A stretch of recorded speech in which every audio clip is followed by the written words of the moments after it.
Blog Talk Radio.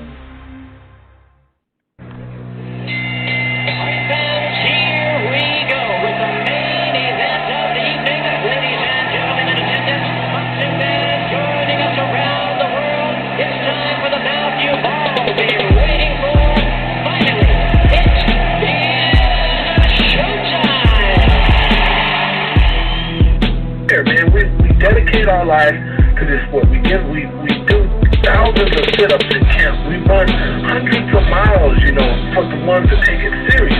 And we just dedicate ourselves fully to our craft, man. We watch tape. We have attitude, we rooting, and we go into that fight and to land on the line.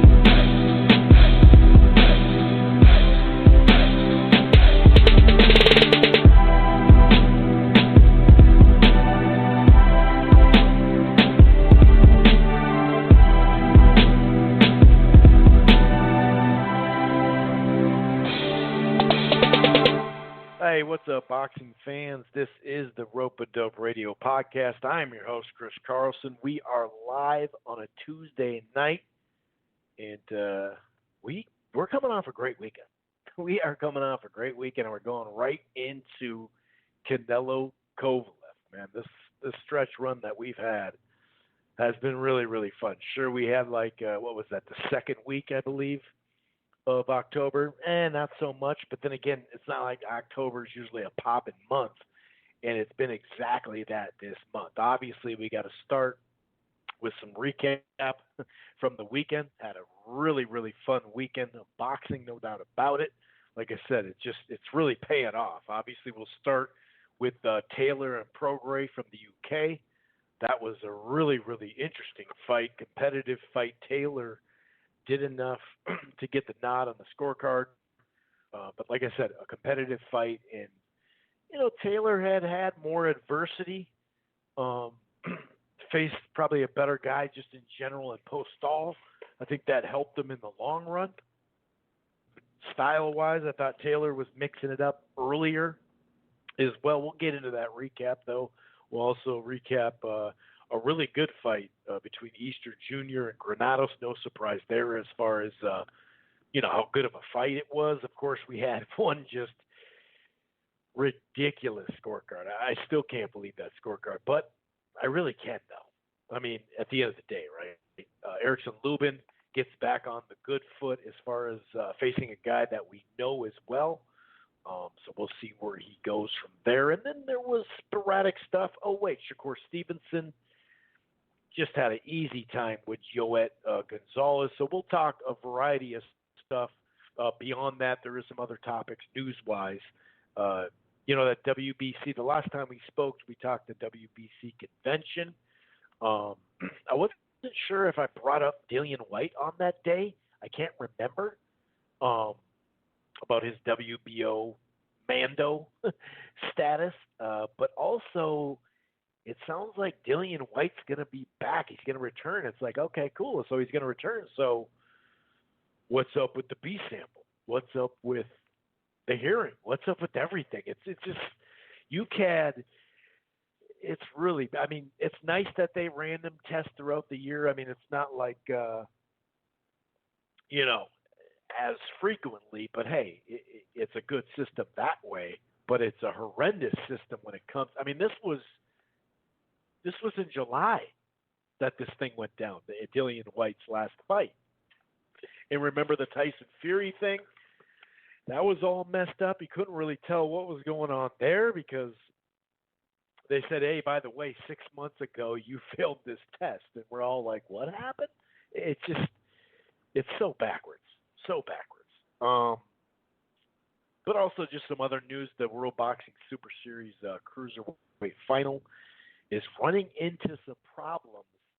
And I believe it's the WBO alphabetical sanction belt, the alphabet soups, given a little problems. And, I'll say this, rightfully so to an extent in this one, because Glowacki did get screwed against Breedis, but there is, Glowacki, rightfully so, like I said, appealed.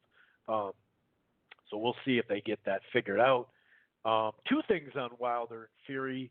The rematch, one, the first fight camp coming off, they did just like the Spence Porter where they have the noon game Central Time. I know that's 10 and 1 East and West, but we call them the noon game here in the middle of the country here up there in Minnesota. So the noon game after that on Fox, they did their a post game and extra time. I think they call it overtime, where you see other stuff going on, closing games type thing, the end of games and all that. But then after that, they wrap up the first part of the afternoon, and then they go right into Wilder Ortiz. They got a big rating, bigger than I think the highest rating we've seen is 1.7. It was like a million something, or just short of a million on Saturday. And then that Sunday, with, of course, the NFL boosting it, I think it went to 1.7 that Spence Porter fight camp, and that was like right before it too. Whereas this is just the first one, so we'll see. This one popped over 2 million, so that's always a good thing. Now the second part of Wilder Ortiz too is the Schmear campaign that's in full effect.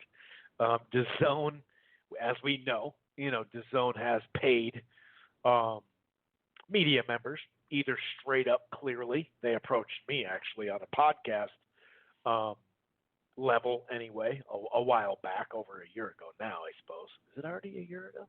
Anyway, they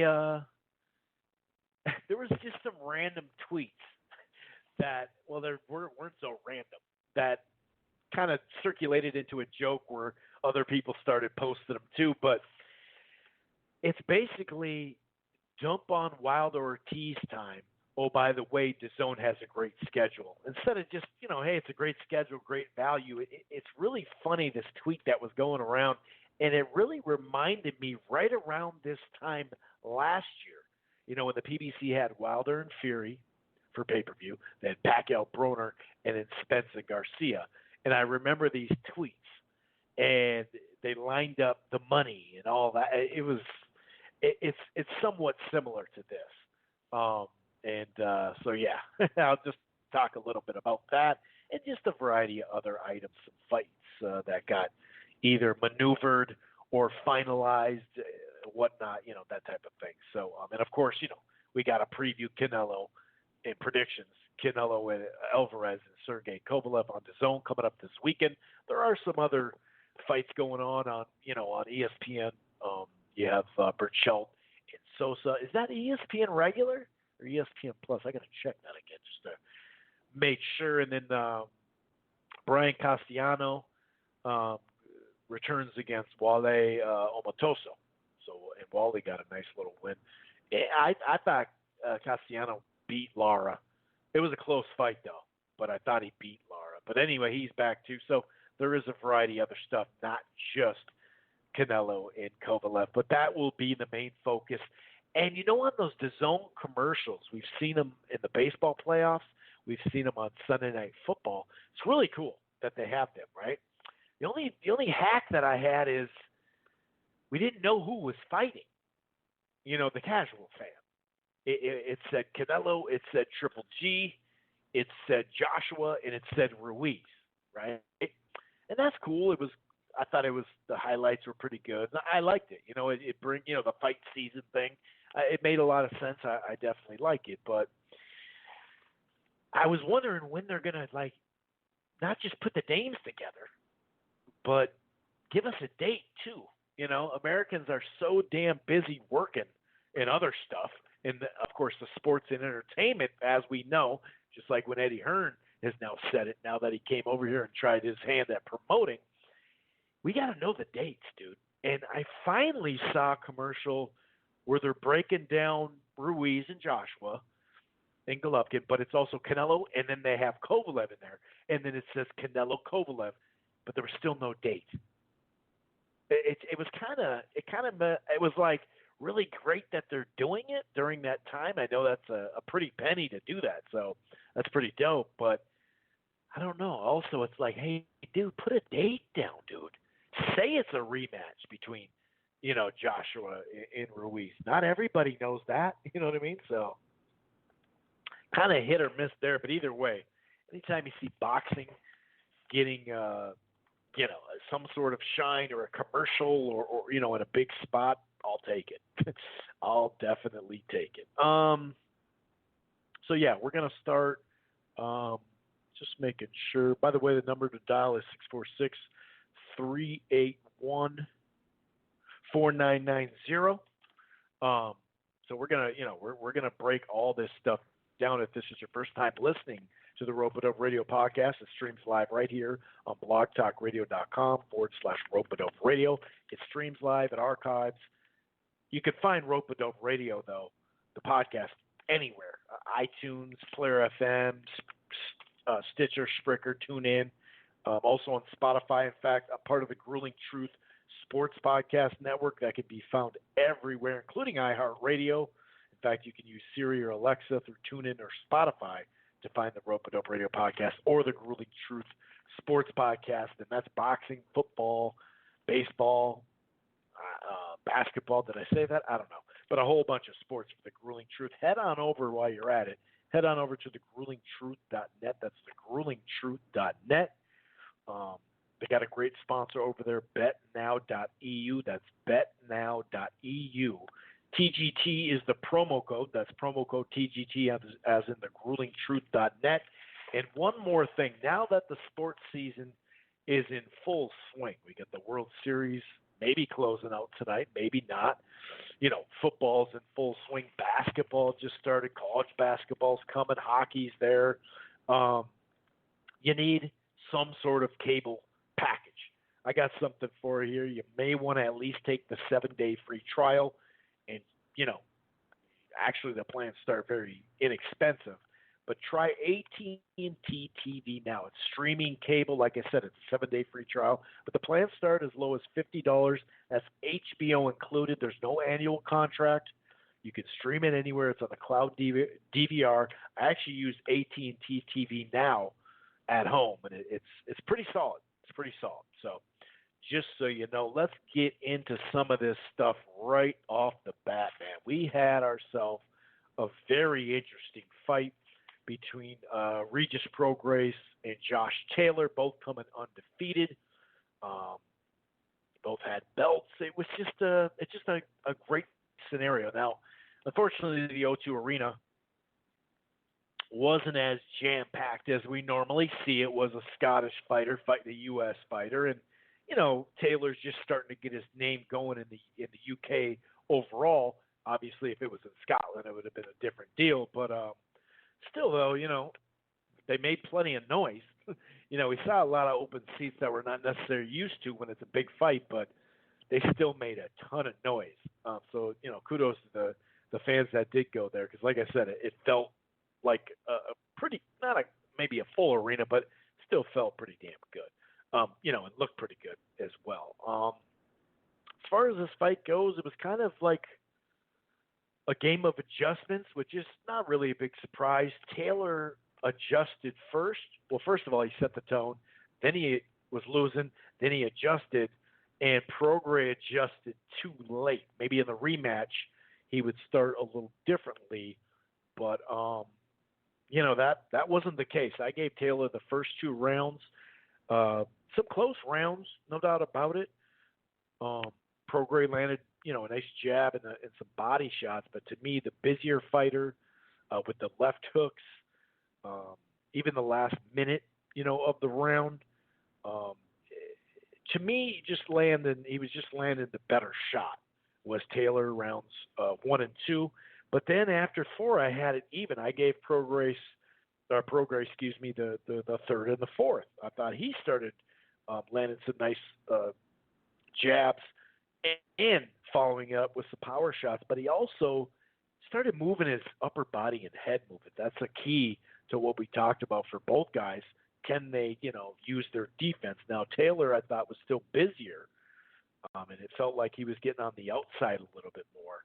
But like I said, the better shots I gave to Prograis. So it was 2-2 after 5. The 5th, or after 4, the 5th I gave to Taylor, but it was tight. I thought Prograis did pretty well early and mid, and then Taylor, for me, there was kind of like a mini flurry late in the round, and I'm pretty sure, that stole it.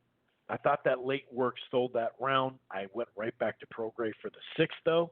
Although once again, Taylor flashing more movement, a little bit more busier.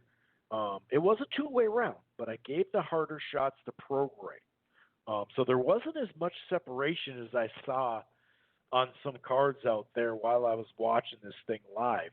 I worked the afternoon or the morning afternoon shift, so I was able to get off in time to watch this thing live, which I always love to do.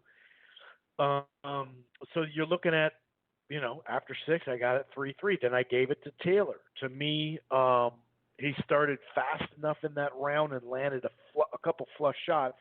And then he got on the move. And he actually, was it that round or the round before that Taylor got cut? And that cut was pretty bad, but the swelling on his eye turned out to be really bad. It just got worse as the fight went on. But, kudos to him because he didn't let it affect him. And you could see Prograis by that time. His nose was bleeding.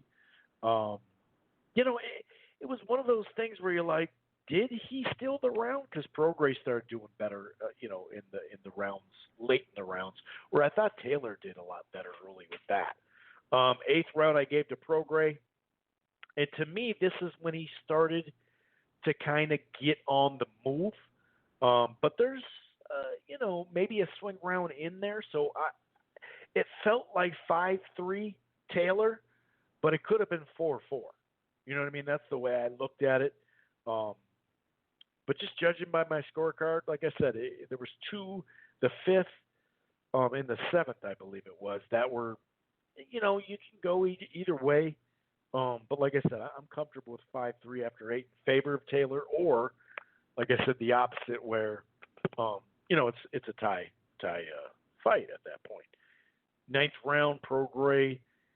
Actually, he was kind of on the outside, like I mentioned. He was a little bit busier, but the heavier shot was Taylor, and Taylor started bringing it to him, and he was winning the inside stuff. I gave Taylor the 10th round, or actually, hold on. Oh, I you know what? I'm actually looking at this wrong. The right hands to the body early in the 10th round, and then maybe, I don't know, the last 75 seconds. Maybe I'm thinking that's the 9th round. I got it kind of weird here. I did give it to Taylor, though. So that's back-to-back rounds, the 9th and the 10th. I had him landing the harder, straighter shot, several of them, and lefts to the head as well. Some of them a little rough, and that's something we talked about, too. He likes to kind of rabbit punch here and there. You know what I mean? He just kind of gets a little wide with the shots or whatever you want to say. But, it was effective. He didn't do it too much, I thought. Really a whole lot of back and forth. Close round in the 11th round. That could have went either way in that 11th round. Fun stuff down the stretch, though. Really fun stuff. I thought Prograis clearly won the 12th, several left hands finding a home. And by that time, man, Taylor's eye was just swelling up. But, he flurried in spots in the last minute. So, all in all, when I look at this, the first time, I haven't watched it again, but I had 7-5 Taylor, or 6-5-1 Taylor. The maximum I could go is a draw, 6-6. Just watching it, though, and like I said, there was some tight rounds in there. I was comfortable with the 7-5 for Taylor. I couldn't fight 7 rounds. Barely 6, but for sure not 7 for Prograis, in my opinion. The judges scored it pretty close, 2 of them, 114-114. That's as close as it could get, right? That's a draw. 115-113, that's what I was comfortable with for Taylor, 7-5. And then we had a 117-112. And it just didn't seem to really add up. I can't really give 8 rounds, to be honest with you, with either guy, but, especially Prograis, obviously. I couldn't even give him a 7. But whereas I'm fairly confident Taylor won that fight. You know what I mean? Good fight, though, and like I said, I do think that Prograis found some stuff here and there. I just think he depended too much. A couple things. I think he depended on the power shots too much, for one, and then 2, I think not having a whole lot of adversity, not in his life, because I realized the New Orleans hurricane and all that, and that was rough, man. He definitely dealt with. I'm not saying he hasn't dealt with adversity in his life, but in the ring, it hasn't been a much adversity, and he hasn't really been in a tight fight. And he hadn't gone rounds. Like, had he gone past 8, or maybe it was 10? No, I think it was 8. Either way, you could look at like the Josh Taylor Prograis, or I'm sorry, Josh Taylor Postal, Victor Postal. And to me, you look at that fight, and it was a close fight. And Taylor had his moments where he had to really get through some stuff in that fight and just wasn't winning rounds. Then he made an adjustment and started winning them again. And it was a close fight. It was a competitive fight. And I thought that even with less fights, it's just that type of stuff helps you. So if you haven't done rounds and you haven't had a really tight fight, maybe that would have helped Prograis. So he is already ahead of the game with, all right, I got to adjust rather than wait. Or maybe just the style matchup was going to be tough for him. Either way, I don't think it's, that's shameful, right, to lose this. And we'll see if Regis can, bounce back. It'd be nice to see him bounce back, no doubt about it. We're always looking for that. But very good performance by Taylor. And like I said, at 140 and 147, Prograis could probably, we'll see at 147, but both these guys have plenty to take care of at 140. Obviously, Jose Ramirez is taking on Victor Postal next, is mandatory. And then who knows? I doubt they go Postal right to Taylor, but you never know. It does sound like there is some wheeling and dealing behind the scenes with Frank Warren and Bob Arum. We know they already have a connection with BT Sports as far as funneling a bunch of the ESPN fights over through BT Sports, and then, getting some UK fights as well. Most of them have been on ESPN Plus. Not any different than this one. So, really good fight, competitive fight. Had a lot of fun watching it. I thought it was at times a chess match, at times a brawl. Both of them showed heart.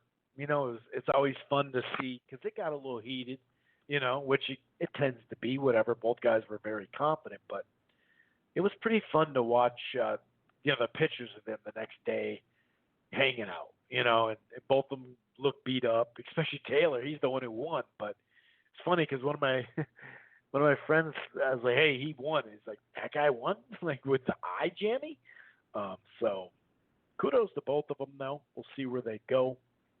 Gervonta Davis was out there barking, say, I'll go up to 140 and beat Taylor. Well, you got plenty of work at 135 there, buddy. So we'll see how that goes. But besides, that weird scorecard, which, I'm about to cover another fight, and it was weird, the scorecard. In fact, let's get right into that. This one was on Showtime. Easter Jr. and Granados. This was a really good fight. Like I said, no surprise that it was a good fight because these two styles match up really well. Really competitive fight. I had it about 2-2 after 4. The second round was really close. Really, the second and third round, I thought, were pretty damn close. I'm going to grab some water here for a second. Easter Jr., I thought, came out looking pretty good with the jab. He's landed it hard. He had that subtle circulating circle movement. Did I say circuit? He was circulating him. He had good circulation in his veins. No, it's just that subtle movement. I really liked what I saw. It was jab, jab, jab to the body, jab to the head, and then like a walloping right hand that just landed flush, And actually he added an uppercut as well in the next round. And both of them kind of landing some looping shots, or throwing them, I should say, as well. But to me, some of the body work and the overhand rights were the difference for Granados in that second round. Like I said, the second and third could have went either way. I kind of liked what I saw, the movement and jab. early on from Easter Jr. in the third, but then by the mid-round and late round, it was just great action on the inside. I did give Easter Jr. So I gave Granados on the surface the second and third. Like I said, it was tight. I gave Easter Jr.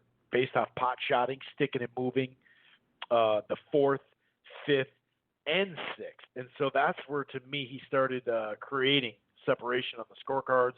He was pivoting nicely. Now, Granados made a run back, too. I gave him 2 out of the next 3 rounds, the 7th and the 9th round. He landed the cleaner shots. The 7th round was a great round, though. That was a fun round. Competitive round in the 8th. To me, it was it was Easter, though. And so, relatively close at that point, definitely. As far as closing it out, I gave Easter Jr. the 10th and final round. He landed some really nice left hooks, some combos early. And to me, the majority of the round was controlled by him, but the uppercuts and body shot by Granados, definitely made some noise. I just don't think enough noise. So when I look at it, counting it up, I actually had, what did I score? 1, 2, 3, 4. So, I mean, I had it 6-4. 5-4-1 once again, just like we were talking about with the Taylor. 5-5 is max for me. I couldn't find 6 rounds for Granados to win, though. And I know some people thought Granados got screwed or got robbed. I think the robbery is because of the scorecard. When you have 100-90 on a scorecard, I mean, that's as bad as it gets, dude. That's as bad as it gets. You can't, come on, dude. Like, really? Like, seriously. That's just horrible. So, that's boxing for you.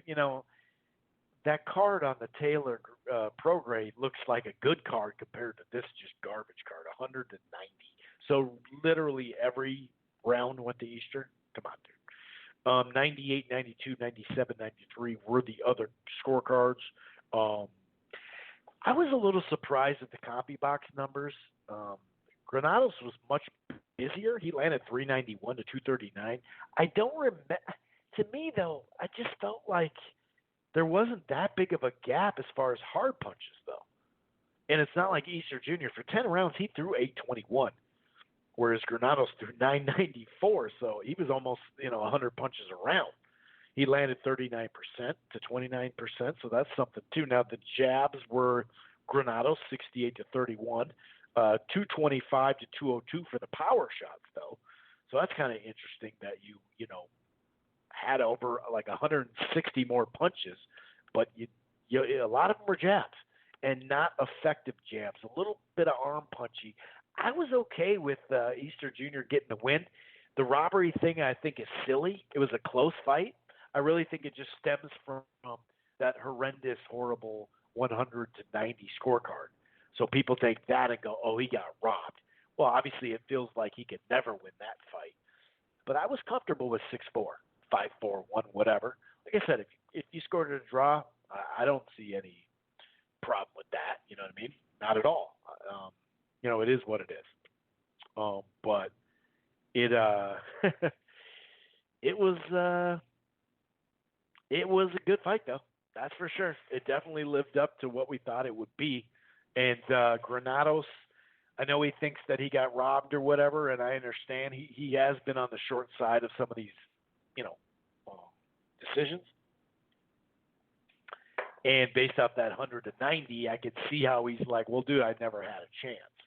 And I get that. I just didn't think he won the fight. I like Granados a lot too, but I didn't think he won the fight. I thought it was a good fight though.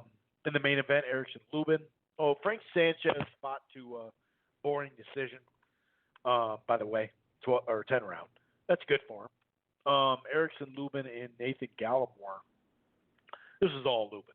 I mean, could you give Gallimore a round? I'm not sure. Maybe the 8th. That was probably the best two-way round. Both of them, landed good shots. It started out really slow. A few decent lands here and there by Lubin. And he started jabbing with some authority. He also was landing some pretty good hooks. He was starting to cut the ring off a little bit. Gallimore was, I should say. But the jabs and straight left hands were just too much. There was a hard left hand, and I think a right hand that seemed to land really hard. Some heavy shots. I think two of them snapping the neck of Gallimore with the left hand. And just, you saw Lubin with some subtle movement and jabs, and he was just seemed like he was in complete control. He was using angles. Gallimore, the counter left too. I forgot to mention that. He landed some counter lefts. But besides that, there were some two-way moments in the night too. But besides that 8th round, it wasn't even the 10th round. It was like, okay, early body work. Well, that's great, but then Lubin would just finish stronger. So he really cruised to a decision. Pretty easy win there. So yeah, I didn't. Maybe one round you could give to Gallimore. That's it. The punch stats were 137 to 66. So it was very, very dominant. And it's good to see Lubin kind of, get back on the good foot, right? It was good to see Lubin definitely get back to his grind, man. No doubt about it. Let me see here. The number to dial is 646-381-4990 for those who are listening. We have well over an hour for the live stream. That shouldn't be a problem as far as cutting you off. But yeah, like I said, maybe you're got some errands to do. You're stuck in traffic. You're going to go to the club, get a workout. You're going grocery shopping. You got to pick up the kids. Take the show, Rope A Dope Radio Podcast, with you. 646-381-4990. You can listen to the whole show that way, all at once, not just on archive. Let me make sure. Let me make sure that this is okay. We're good. All right. Just had to double check. I had a text that failed, so I was just making sure that we don't have a problem, and it looks like we're good. All right. So, and anybody that's on right now, I'm not going to go to you, so you don't need to hang up or anything like that. But just letting you guys know out there that it is it's your prerogative. If you want to call in, please do. Or not call in, but if you want to press 1 and join in, please do. If not, you're just hanging out. That's cool too. We got plenty of people, plenty of folks that do that. Like I said, I always respect that. Just going over a couple items here. Okay, there we go. So next item that we're going to get to is Shakur Stevenson. And this was a one-sided fight, too.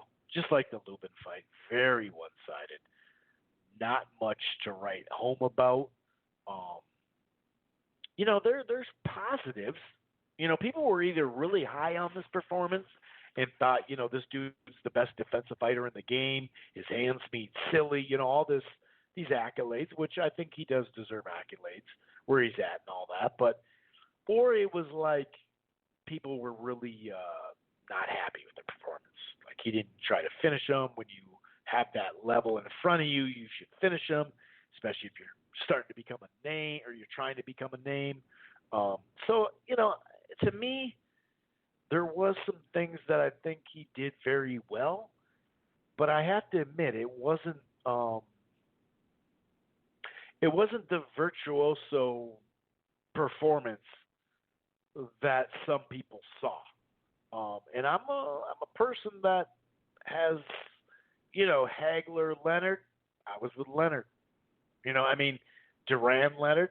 I was with Leonard. He's my favorite fighter. But style-wise, I'm not a person that sits there and, just rips somebody for not knocking somebody out or something like that. You know what I mean? That's not me. I don't do that. Now, if it's there and you just didn't go for it at all, well then, maybe there's an issue. And I think I can understand some people that thought that. I get some of that. Because he did seem kind of content in just winning cleanly. He dominated the rounds, but it's one of those fights where I can't sit there and say he was dominant. You know what I mean? He was good. He was very good in spots. But other times he kind of looked just like, kind of going through the motions in a sense. And I do think, and I've seen a handful of people mention this, and I think it's something to note as far as, how hard was he going to try to knock out, Joet Gonzalez, the brother of his girlfriend. Does he really want to do that? I don't know. You know what I mean? That is something that you can go, true. That's a good point. You know what I mean? To me, it's not even about going round to round because you couldn't really give a round to Gonzalez, which tells you you're dominating the fight, obviously. This was a step up in competition. And, where he's at, he only has, 13 fights or something like that. So I thought he looked pretty good. He had the jab mostly, very measured pace to start out. Started landing the left hand to the body. But like I said, it was a fairly slow fight overall. It got a little better though. It got picked up a little bit. Just jabbing left hands for quite some ways. The second, the third, the fourth. He was fighting smart at range. And then Stevenson would also clinch on the inside, which, as we know, that could be a smart thing to do. And you're going to need it at some point, whether you're hurt or somebody's, really just getting either the better of you on the inside or cheap shotting you or whatever the case may be. You got to know how to clinch. But, yeah, I mean, not even going, round to round. I thought he was steady on his jab, but not many explosive punches, and definitely not many combination punches that were explosive. He countered some. He had solid defense. To me, it wasn't elite defense though, because he was getting hit later. Maybe that's just knowing somebody and being in the ring with somebody, Joet, or watching enough fights. I don't know what it is, but to me, he countered, but he didn't counter a whole lot. And I thought the counter was there too. To me, he was just steady. And he just slowly kind of walked away from him and jabbed. You know what I mean? And just was defensive heavy. And that, like I said, that's a style he's gonna need. It's gonna help him in the future. No doubt about it. He landed 121 to 53, 33 to 4 on the jab, power shots, 88 to 49. So, and he landed 43% of his power shots to 13. And Joet, now 24% overall is actually not that great. But that's what Stevenson, averaged. But he held Joet to 11%, which is pretty insignificant. You know what I mean? So, all in all, I thought it was a sturdy fight. Sturdy performance, I should say. Was it, like I said, was it great? No, I didn't think he looked great. I didn't think he looked bad, though, either. I'm kind of in between based off some of the opinions that I saw out there. I'm not coming down hard on him all the way, but I'm also not, letting them go. I'm not going to sit there and be like, oh, dude, he toyed with him. He did toy with him. But if you're toying with somebody and you're not on the highest level just yet, you might as well amp it up a minor bit. And I think that's what was missing. And I think that's what people were being critical for. And I don't really think that's overly critical, Like I said, I didn't see – a lot of people said that was a Mayweather performance. To an extent, I get it. Not when Mayweather was young. We know Mayweather was a lot more aggressive, but in the same breath, I see what they're saying. It was a sturdy, like I said, performance, defensive heavy, fundamentally pretty sound. But when Floyd lands a punch, it's hard and it's fast, pause. You can generally see it land cleanly, right? But also the neck will snap because they didn't know it was coming. And some of that comes with counters, some of it's setting up shots. But I didn't see that clean shot where you're like, yeah, you outboxed him, but it also looked like you put something on him and it hurt him a little bit. And not to say none of the shots, didn't have an effect, because that's not true either. But I thought it was a very good performance. I thought he was just trying to defend and win and not really push the pace. And maybe it's because that is his, girlfriend's brother. And it's not like they just started dating during training camp. That's what was kind of funny about this story. Some people just didn't know, and that's fair.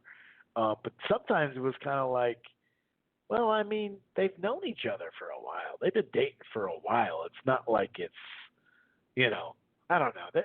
Some of it rang a little fake. But, when you got that storyline, you're obviously going to push it. So I can't fault them, that's for sure. But it's not like they didn't like each other or something like that. And that's something that was never the case. I mean, who knows, maybe when they first started dating or something, he's like, hey, who's this dude? Oh, he's a flashy boxer. I don't know. But, it seemed like they've spent time together, obviously. Well, they have. But like I said, a good, very good, like a B something. At times, B plus. At times, maybe A minus, but also B minus at times. So it's kind of a mixed bag of everything. But yeah, it was a good performance, man. I liked what I saw out of him for the most part, and we'll see if he has somebody that's not on his level in front of him in the future, which he will. And I guess to finish that sentence, it's really we'll see actually how that goes down then. That would be a good test for him. So, like I said, this was a testing ground, and he's not even that deep into his career yet. You know what I mean? So, I just not a big overreacting kind of guy. You know what I mean? Oops. I'm just not a big overreact guy. I've never been a big overreaction guy. Okay, I had to make sure that I was on live because I got some weird texts, but I think that was on something else. But anyway, so yeah, that about wraps that up. Stevenson's going to move on. I mean, he's going to be a handful for anybody at 126. It doesn't matter what you think of his performance. That's just the bottom line. If you can't see that, you got to get some glasses or something like that. So, what else? Oh, Joshua Greer and Nietes, or Nevetes, which one was it? I don't know, but they fought. And I did see a chunk of that. And I got to admit, that took a little bit longer to get going than I thought. It really did. And then I was starting to get entertained off it. I really was. First two rounds, super slow. Not a whole lot. You could see Navarrete trying to, or not Navarrete, but what is it? Nieves? Yeah, Nieves. You could see him trying to push forward. He was landing the better shot, say in the third. A few really nice hard right hands by Greer in the fourth. And I'd say by, the fifth round, sixth round, you could see Greer was actually pushing the pace a little bit. And by the seventh round, the fight started heating up more and more. And they're actually, what was it, the eighth round? You could see Greer was trying to really taking over, I felt, at that point. It was a really close fight, and then he took over from rounds probably seventh and eighth. Six, you could see him, like I said, push the pace. By the eighth round, you're looking at a 25-8 landing rate. He was taking over. There was a low blow and then a late hit on a break in the ninth round by Greer. And then Greer hit the canvas from a right hand that was kind of on the back of his head, side of his head, edge of the back of his head, whatever you want to say. So that, that was, to me, I thought he won. I had him winning pretty cleanly. But the punch stats were close. Greer 154 to 126. The scorecards read was it two? I think it was 295-94 and 196-93. So, the 96 or was it 96-94, and then they took a point off, right? Is that right? Yeah, because the other one was 97-93. Okay, yeah. So, I had Greer winning. He didn't get to break out the pillow, So it is what it is on that. He didn't get to break out the pillow. So that'll be something he has to work on. He's got to get that pillow out, sleep time or whatever his name is. But either way, he's it's like they were just mid-level fight. It was a mid-level fight, Whether these fights are for titles or not, or a vacant title, whatever. This is just a mid-level fight. It was a decent co-feature. I didn't have a problem with it at all. It was more competitive than the main event, so that was nice. Also Derek Chisora took care of David Price. Ricky Burns, Lee Selby beat Ricky Burns. That was a competitive fight. I didn't get to see all of it, though. I did want to go back and see some of that. But what else was there? God, there was something else I was going to bring up. And, I can't remember what it was.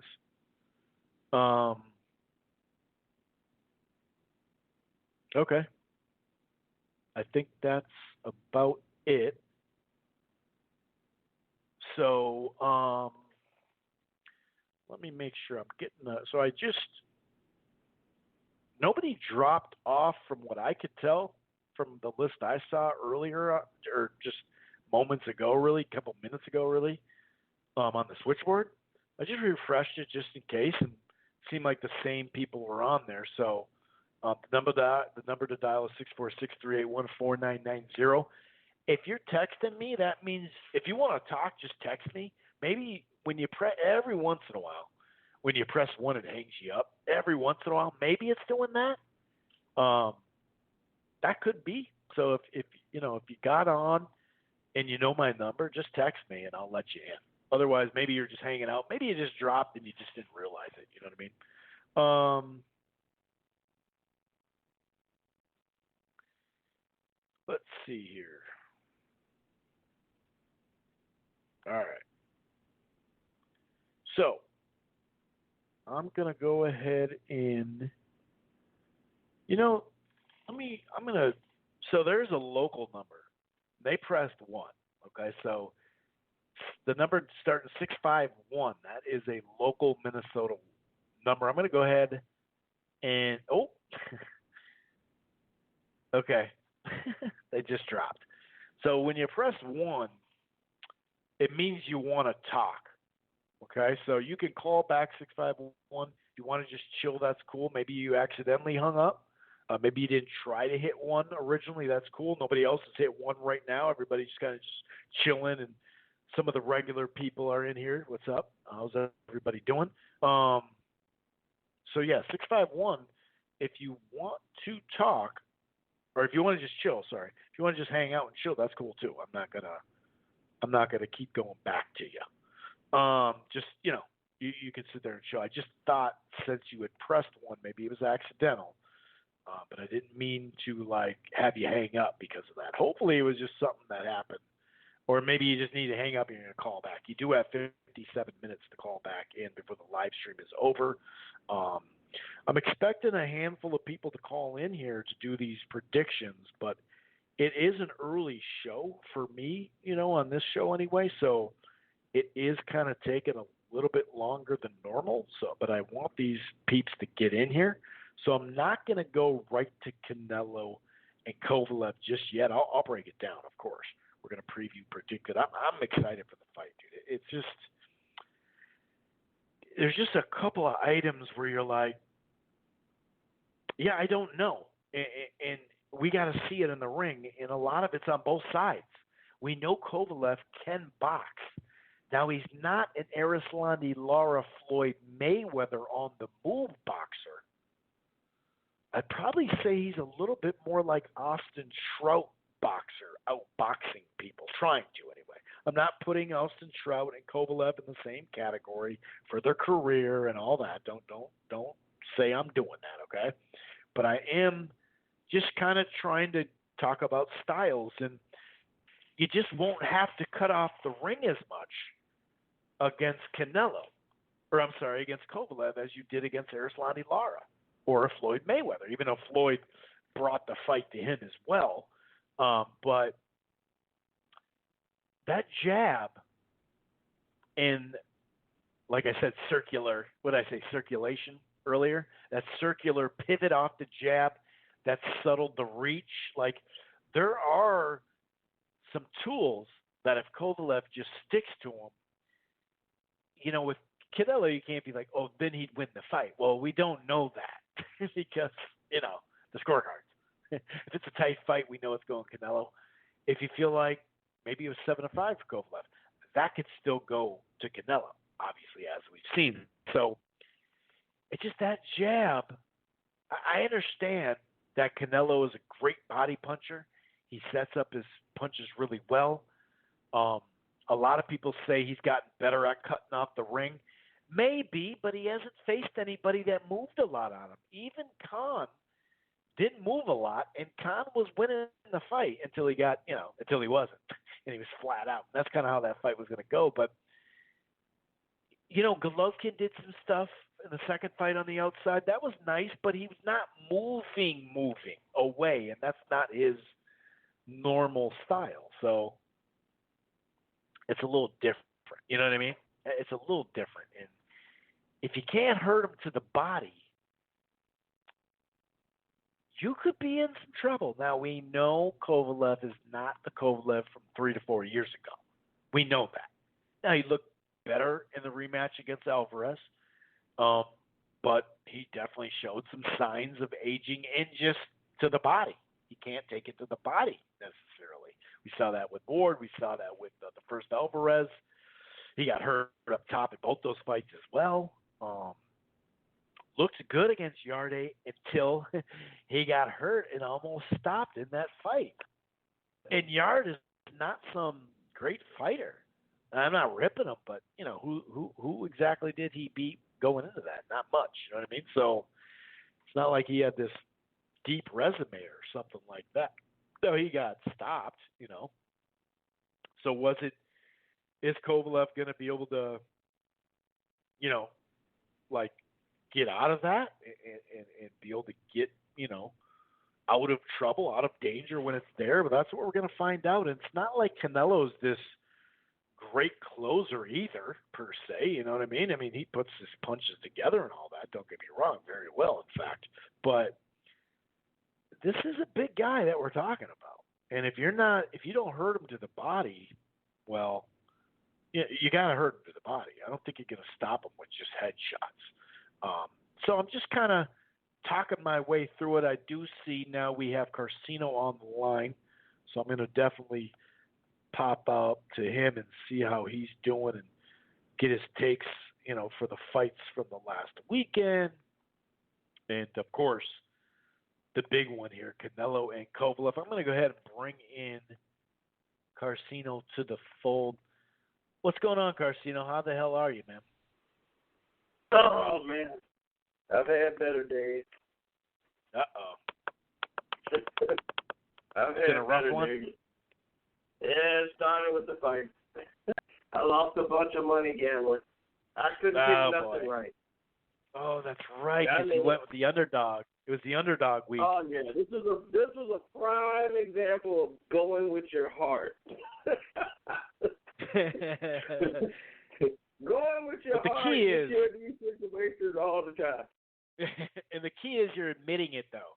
Most people would make some excuses up or something, Yeah, well, there's no excuse for this.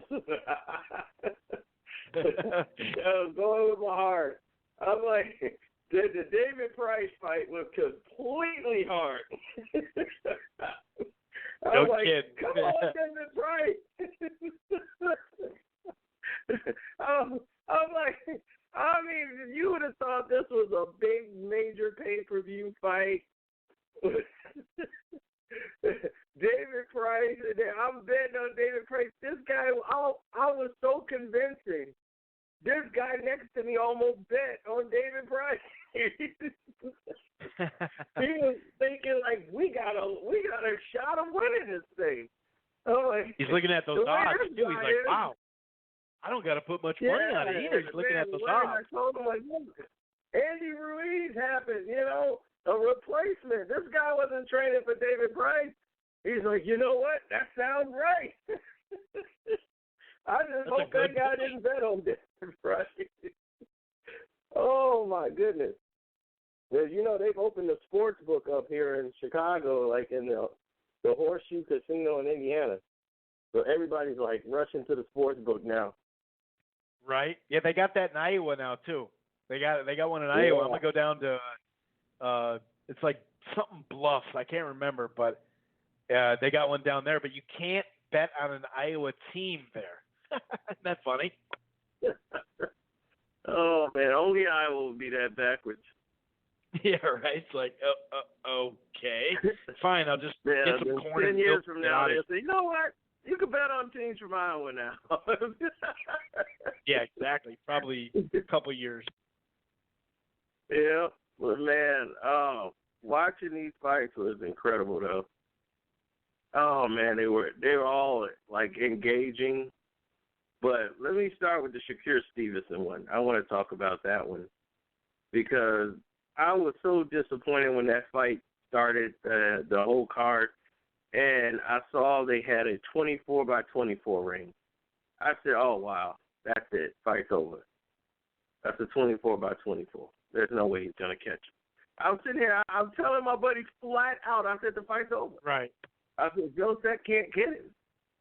20-by-20 was big enough, but he would have been able to close in a little bit differently. A 24-by-24, he has no chance. He's gonna bag. He's gonna moonwalk all night and keep turning. And he'll be trying to chase this guy all night. And it's gonna be an uneventful fight. I told you that. At least I had that fight right. Yeah, you did. You had that one on the nose. Yeah, it's gonna be a very uneventful fight. But that situation has really flown the coop. And besides that, to top everything else off, the whole drama, ESPN, my God, you want to talk about the tackiest promotion of all time, that had to be it. When everybody is like, okay, we're not talking about that no more, it's time to talk about the fight, they still go and run the whole feature of the daughter, and I'm like, why is ESPN taking this sleazy approach to promoting the fight? They mentioned and referenced her all through the event. She's not even there, and they're doing specials on her. I'm like, why are you talking about this woman? Right. She's not and in it's the not fight. Like it's not like they signed the fight. Scores like I'm gonna get his sister. I'm gonna go get her. You know what I mean? Like they already they've been dating, dude. It's not like they don't hate each other. These guys. Well, yeah, the hate is it's real now from what I know. But they used that's to be true friends. now. Yeah, now it is. But they used to be friends. That's why I was like, this can't be, because I wouldn't say they was the best of friends, but they socialized. He went and sparred him in his gym, and for his first fight, he was his training partner, and he just didn't get the respect from him. But some things happened where, the incident in Miami happened, and all these different things, and people were, like Josette and them, they really upset she's not with the family no more, fighting under their banner. She's fighting under the banner of Stevenson and his team, and she's with the USA boxing team. She's trying to get back in the Olympics and qualify for the Olympics again. So she's fighting under their banner, and she left the family banner. So that's what the main problem is that she left and went over to his team and switched teams. So that's where the whole drama lies. But overall, Shakur Stevenson don't have any problems with him. Like, they don't have any real beef. It just was terrible, terrible sloppy. Sloppy, like, I never thought ESPN would stoop that low. Like, from the announcers to everybody. That was the most sleaziest promotional thing I've ever seen. That was like with the Adrian Broner and Paulie Malignaggi and the woman, that some, like, Instagram girl that Paulie was messing with, that Adrian's like, I took your woman. It's like, are you kidding? This is like an Instagram girl. It's my side chick, he said. Yeah. Don't talk about my family. Don't talk about my family. I'm like, oh gosh. It was just nuts. The whole thing was just completely out of the realm. And normally from a top rank you would expect better. But the Taylor versus Prograis fight, that was one I got wrong. But that one, I didn't go with my heart. I thought, like, for sure there's no way Taylor could win this fight.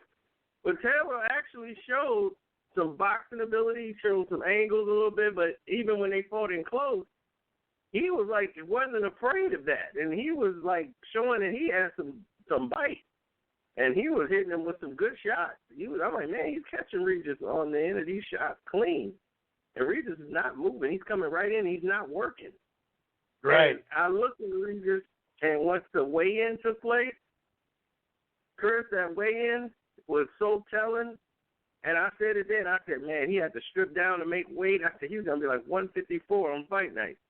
And he looked every bit of 154. Regis Prograis was so big in that range, Chris. It was unbelievable.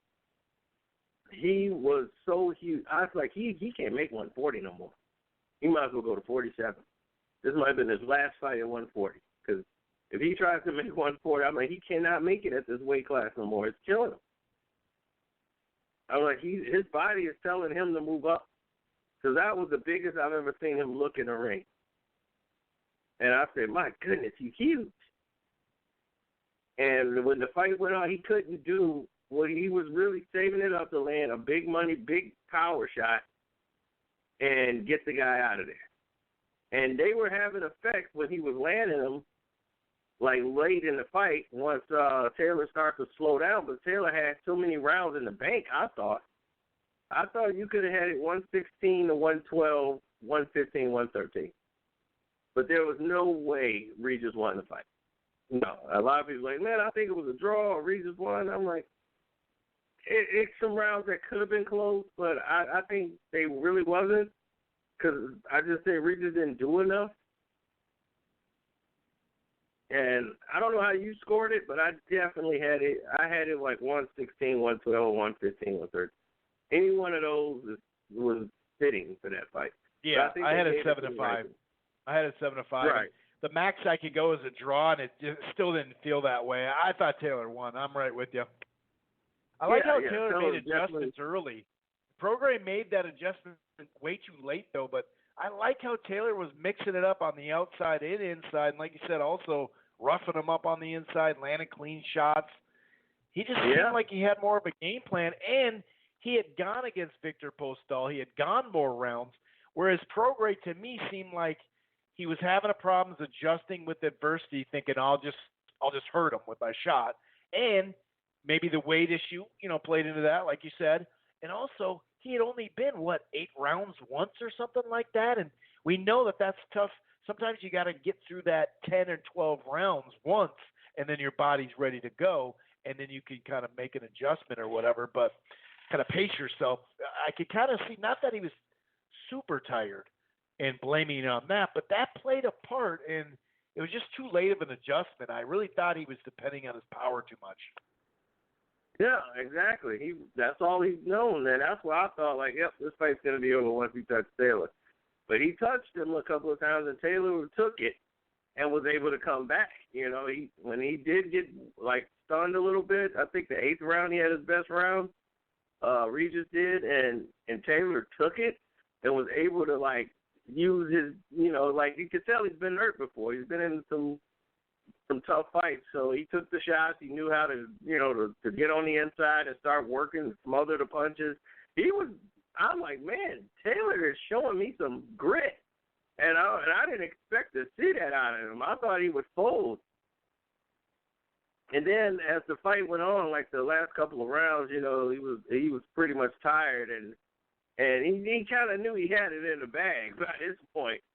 So I think he kind of coasted a little bit and didn't try to risk too much and get hit with anything big. Well, you would give it to Regis because he was the one pushing the action and forcing it at the last couple of rounds. So I gave the final 2 rounds to Regis to bring it to a closer score, but he had won like 7 rounds by that point, had them in the bag. So, yeah, that was a shocking fight to me. I never saw that fight panning out that way. I was like, wow, that was a stunner. What do you see with Ramirez? Lubin? Real quick, Ramirez against Taylor. How do you see that playing out, man? That's like, these two are going to get it in. Talk about getting it in. These two are going to get it in. I think Taylor, from what I've seen there, I would give Taylor an edge in that fight over Ramirez. Now, Ramirez is a great fighter. He has more of a game plan of boxing and using angles, but I still think Taylor has a little bit more now. I think he has a lot more grit. So it makes it a more compelling fight now. It's all up in the air. So I'm intrigued to see it because Taylor keeps surprising me because he's pretty slick with his boxing. He knows how to stay, on the outside, keep his hands moving, stay busy, and Ramirez is a very active fighter. So, the fight will be there for him. Like, will Ramirez bang with this guy on the inside? And Taylor might hurt him because Taylor, to me, he had some power. He had some respect on those punches. Yeah. Regis had to kind of respect him. I was like, whoa. I'm like, man, that's incredible. He got his respect. So I'm definitely giving him a shot. I'm giving him an early lead in that. So far, I have to wait until they make it and everything. But, right now I'm leaning towards Taylor. And Ramirez still has to beat Victor Postal, and I'm sure they give him another one after that potentially too, because that's a Mando, and a lot of times after your mandatory, you get an option. So I could see it maybe a year from now that they fight. You know what I mean? Mhm. So before we get to Lubin, what did you think of Shakur Stevenson though? Because some people were like talking about a virtuoso defensive performance. Some people were down on him. I was right in between. I wasn't horribly down on him, but I didn't see the Mayweather defense counters, huge like shots that land clean where you snap the neck. To me, I didn't see this wizardry, I guess. Well, what would you think? I'd like to get your take on Shakur in this particular fight. Completely overrated. The promotion showing Sugar Ray Leonard, Floyd, Oscar De La Hoya, all this stuff is grossly overrated. Grossly overrated. I mean, he's young, but he is nowhere near that level. And when he fights any one of the champions, if he fights Warrington, he's in trouble. He's in big trouble. Because if they think he's ready for Warrington, he is not. That 24 by 24 ring ain't going to save him. I don't think they go for that either. I don't think they'll be even to install that. I think they have to be a 2020 in that one. Yeah, I'm like, that's not a fight. You think that's a fight you want, but Warrington will get in your chest, and he thinks that Warrington's not slow. Okay, he's not Josette Gonzalez where you can see the punches coming 100 miles an hour. You're going to want to definitely pace yourself. You're going to have to be able to control him and use your jab and use different motions. He telegraphs a lot of his punches. Stevenson does. He kind of admires his work. He's not as busy. He doesn't really throw combinations correctly. He's more of a pop shotter and counter puncher, and that's it. He wants to come in and throw a counter punch and then move out of the way.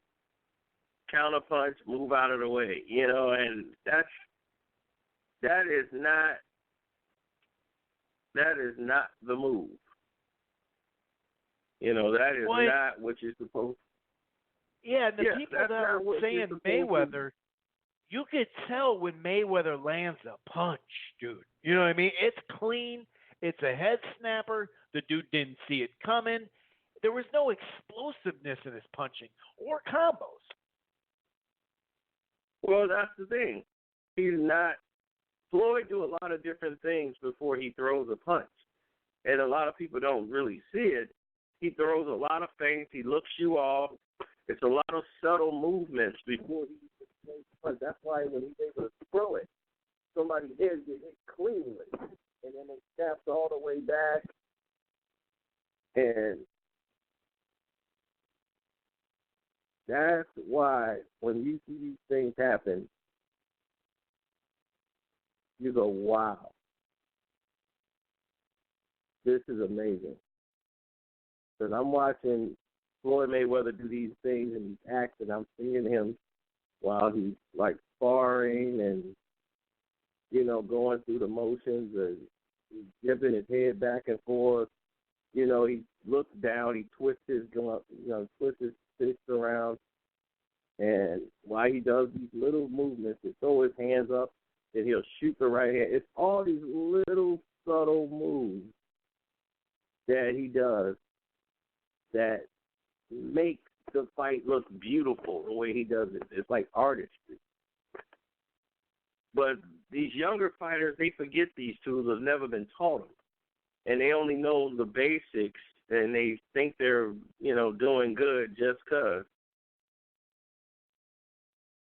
They got the mitts out, and they're doing the mitts routine and all that. Yeah. And it's like everybody wants to pad like Mayweather, but they don't want to do the work. They want to admire the look and do all these different things. But none of them want to sacrifice and do what they're supposed to be doing, in the ring, outside of the ring. And I'm really not impressed with that performance. I mean, he held a lot to stop the action and tried to just touch and move. He didn't really put on a showcase, and especially for a title fight. And I'm like, Floyd, I mean, they can say what they want, but Floyd was knocking guys out when he was at that weight class. I mean, he was putting guys down. So when he was at the lighter weights, 130, I mean, he had a bunch of knockouts at the weight class. So I was not really impressed with him at all. It didn't show me anything in that fight. And yeah, I believe I'm right there with you. Yeah, I agree. So I'm like, well, he called out Warrington, which is a great fight. But you got Leo Santa Cruz, you have Gary Russell Jr., the other champions there in the division. So now that you're a champion, you're up there. You're going to fight those guys? I see he didn't call out Leo Santa Cruz because he's not going to beat Leo Santa Cruz. He's not going to beat Gary Russell Jr., and he's definitely not going to beat Warrington. Warrington was his best shot. So let's see what happens. But I'm like, Warrington is going to be a lot busier. He's a lot faster. He cuts the ring off quicker. You're going to have to think on the fly. So let's see if you're ready for the big time. That's what he's going to have to do. He's going to have to determine right then and there, is he ready for the big time? Because if he's not, you're going to see somebody exposed really quick. And that's what happens with a lot of amateur fighters when they're not ready for the big time. And they get exposed because they're so used to being in amateurs where they're just trying to get points instead of trying to close the show when the opportunity is there. So that's what I think about him. So let's switch to another young gun who's trying to build his way back at 154, and you were about to go to him, Erickson Lubin. Let's talk about that main event fight, and also we'll talk about Easter Jr. Granados. Yeah, I think Lubin showed me a lot in that fight because that's the fight I thought he was going to be knocked out in that fight. I was like, man, he's going to get dropped. And I'm like, he's going to be out of it. There's no way, because that guy can hit. Gallimore. I mean, Gallimore was going for it. I mean, he had a live dog in there. It's just that Lubin was like so prepared for him. It was just perfectly designed. He was definitely prepared for him. And I said, oh man, he's ready. And then he showed me some grit. He was able to take some of the punches. And I don't know if it's the fact that he filled out at 154 and, he's kind of, got his pound of flesh up there, but he was taking the punches. If you saw, he was taking it pretty well. And I agree. as the fight went on, I was like, oh, it's going to get worse for Gallimore if the fight goes on. And he showed me a lot. I was just impressed. I mean, so this is the guy that pivot game on, had his jab going. He was landing really hard. He was hot shots, and I liked it. I like what I saw. Yeah, me too. And I thought, like, wow, this was, even though Gallimore was the replacement, he was prepared. He was more than prepared to take on Gallimore. And I was like, man, this is incredible. So it surprised me. Because I knew once it went past like 4 rounds, 5 rounds, Gallimore, I'm like, well, his shot is lessening each round. He is not going to be able to make it. So as it just continually moved on and on, I thought he did tremendous with his boxing. And now, I mean, he's a player at 54 now. So to me, it'd be interesting to see him in the mix. We got very interesting 54 now. So it's a lot of people there. So I think down the road, it'll be the telling of the two.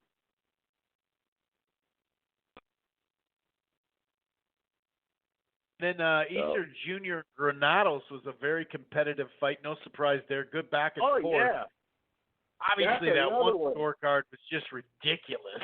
190. Like, really, dude? But other than that, it was a good fight, though. Yeah, because once again, Robert Easter showed a lot of flaws. Granados was back at his weight that he needed to be at, and I was, happy for that, to see that happen. But once again, Robert Easter Jr. Moving up to 140. He's more comfortable there, and he looks good at 140. It's just that his problem is he gives up his height, and he takes so many punches that he doesn't need to take. And I'm like, what is going on here? It's like, are you serious? Because he started so fundamentally too. Started with the pivot and the jab, and I was like, all right, dude, here we go. And then nope, I'm brawling. Yeah, I know. It's like if he gets hit, it's like I got to respond back. He goes back to the amateurs, and it's like you've done so much in your career. You won world titles. You got to know how to pace yourself at certain points. So I was just a little like, wow, come on. You can do better than this. And Granados was the same way. He fought like the veteran, like the veteran who done this before. So naturally he's, in place and had all this stuff happening and movement and all these different, elements taking place. So it was what it was, but I felt that the fight was close only because he made it an action-packed fight. And that's what Easter's going to have to stop doing, fighting to the level of his competition. And he's making it more of an eventful fight than it needs to be. And once you start doing that, you're putting yourself you're behind the 8 ball. Now, you fight somebody who's more talented than Granados, you're going to be in trouble. Right. Exactly. And, yeah, so even though I liked him at 140, I think that's the weight that he's comfortable at, and he needs to be at that weight class. It's just that I feel that over time, if he fights someone, of class, of stature, he's going to have problems. He should not be giving up his height. Your height is your advantage. Right. Stop bending down at the waist to give them a better shot at you. It's nuts. I'm like, well, I told him, you could be told the next time it's hers if you weren't giving up your height. And like the first 30 seconds of almost every round, maybe even a minute, he came out looking so good, mixing up the punches, on the move, like I said, pot shot, and standing his ground, and then he just kind of threw it out the window. Oh, yeah. Threw it right out of the window. That's the thing. Pops is just schooling him, like, dude, I'm serious now. You need to box, dude. Stop it, Well, yeah, that's the thing. His pops was sitting there watching him, and he was working everything off the jab. He started to pivot, then he changed all that up, and then started doing something else. And I'm like, oh, wow. Here it is, brawl time.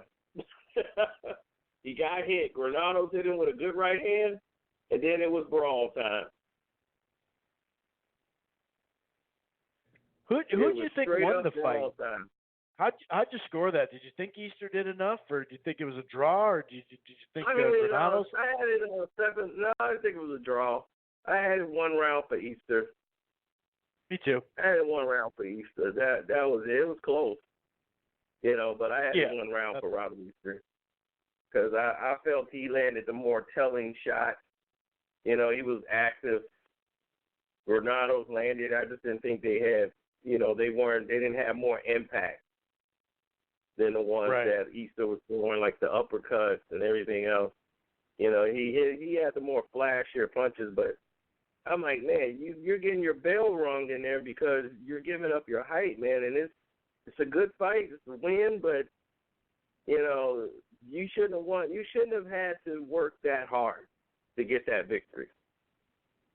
The way Danny Garcia won the fight, that's how he should have won the fight against Granados. I mean, he's not Danny Garcia, but But I know what you're saying. You had all the advantages you just gave up in that fight. As soon as he got hit, you're back brawling.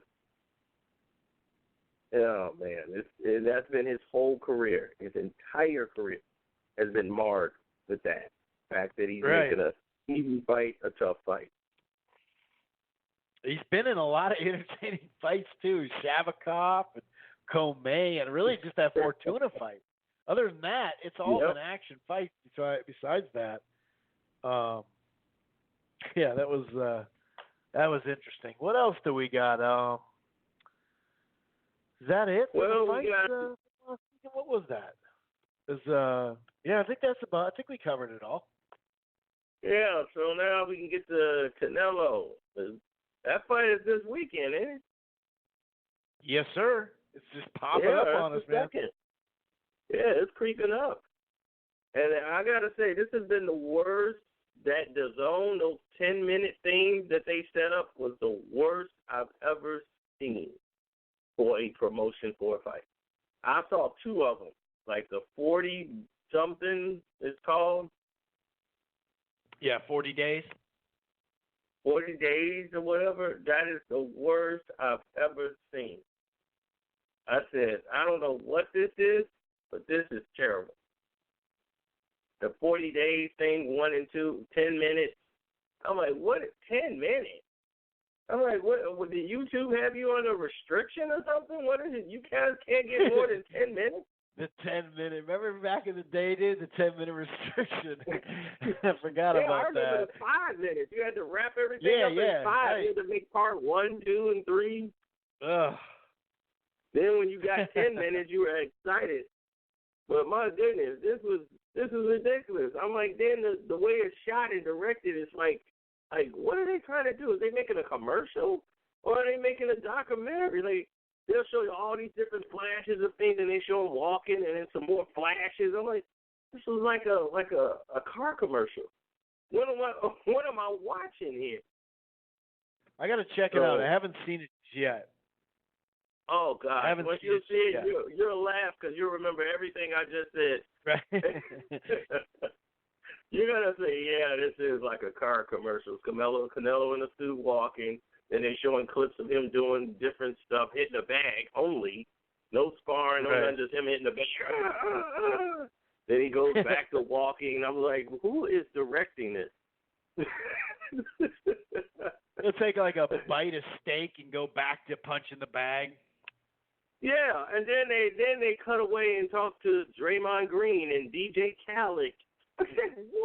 What in the right, like that's produced gonna by fucking LeBron matter. James. I said, oh gosh, this is why. I mean, can anyone who has anything or any knowledge about boxing actually have a comment? Right. You got all of these guys critiquing what's going on, and none of these guys box. DJ Khaled, see, when you in the trenches, I mean, like, what do you know about the trenches, DJ Khaled? When you want to be the best, I'll be like, oh, yeah, God. right. This isn't a remix, dude. Khaled. And then they got the other guy, Mav Carter, because he's one of the producers. He's talking. I'm like, what are these dudes doing talking? Neither one of these guys got anything to do with fight night. Let me hear a trainer. Let me hear somebody who's in the gym.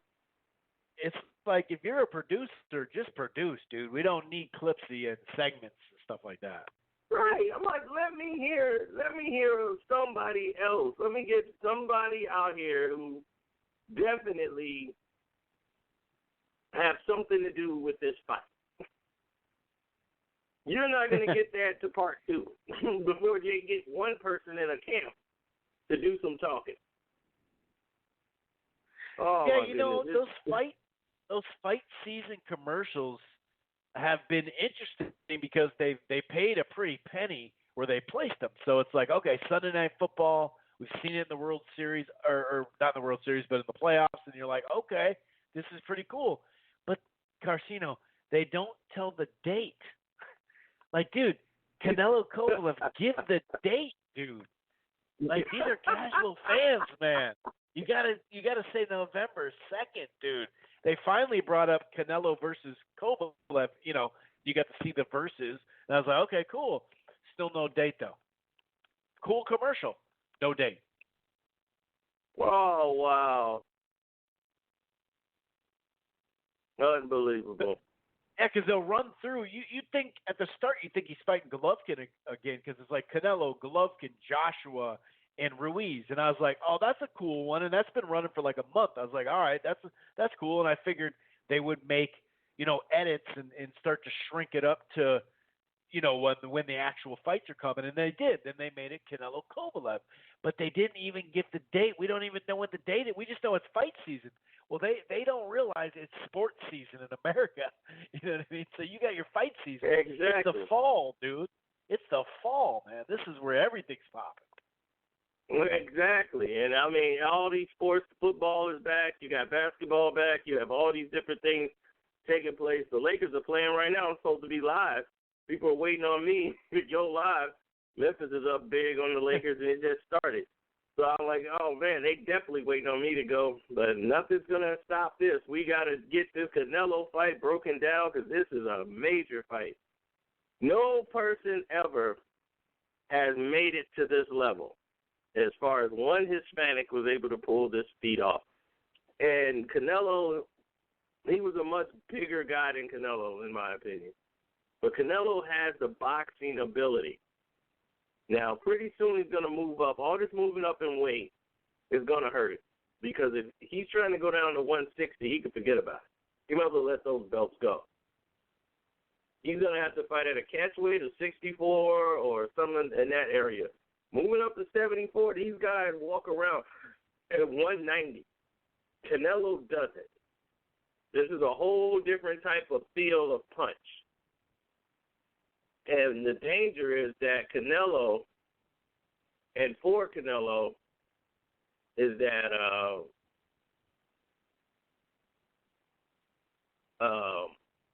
the jab.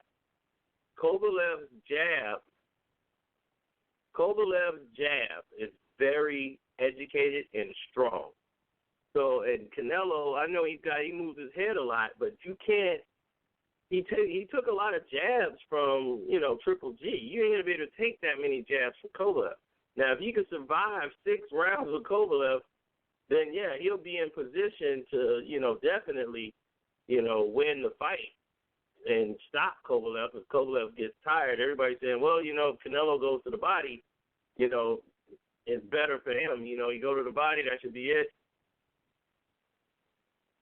And I'm like, well, yeah, if he goes to the body, of course he's going to go to the body, but you got to go through hell to get there. And early on, I think the first couple of rounds, I think Golovkin is going to probably start off winning the first 2 with the jabs and keeping Canelo at bay and controlling the angles and just being the stronger guy. And I think he'll get Canelo's respect early with that jab. Now, Canelo's going to have to use his speed and quickness and elusiveness from the hip to slip the jab and get close to, Golovkin and, Kovalev and land the punches, but you got to force him back. That's the best way to beat Kovalev. You got to make him fight off the back foot, make him back up. Can't let him sit there and you try to maneuver. You got to back him up, pressure him. That's how you get him to break. But you're going to have to go through hell to do it. But Canelo, I think, has enough dog in him. And I think by round 8 or 9, the pressure, if Canelo can continue to put that pressure on him intelligently and smartly, he could probably stop him with a body shot or at least drop him. So I'm going to go for Canelo to stop him in 9 rounds. Oh, wow. So 9 rounds. He's going to take his ass out. Yeah, I got Canelo by TKO in the 9th. Yep. All right. That's the best one. I think it's going to be interesting. I think Kovalev is going to be a tight fight score-wise because I think first 2 rounds, I think, Kovalev, you can give him to Kovalev because of the jab. And Canelo's going to be kind of studying him and seeing how he's going to get close. And then in the 3rd round on, I think Canelo, once he start landing some shots and getting close to Kovalev, I think those body punches will start to have some effect on him. Because Canelo throws surprising body shots, like an uppercut to the body.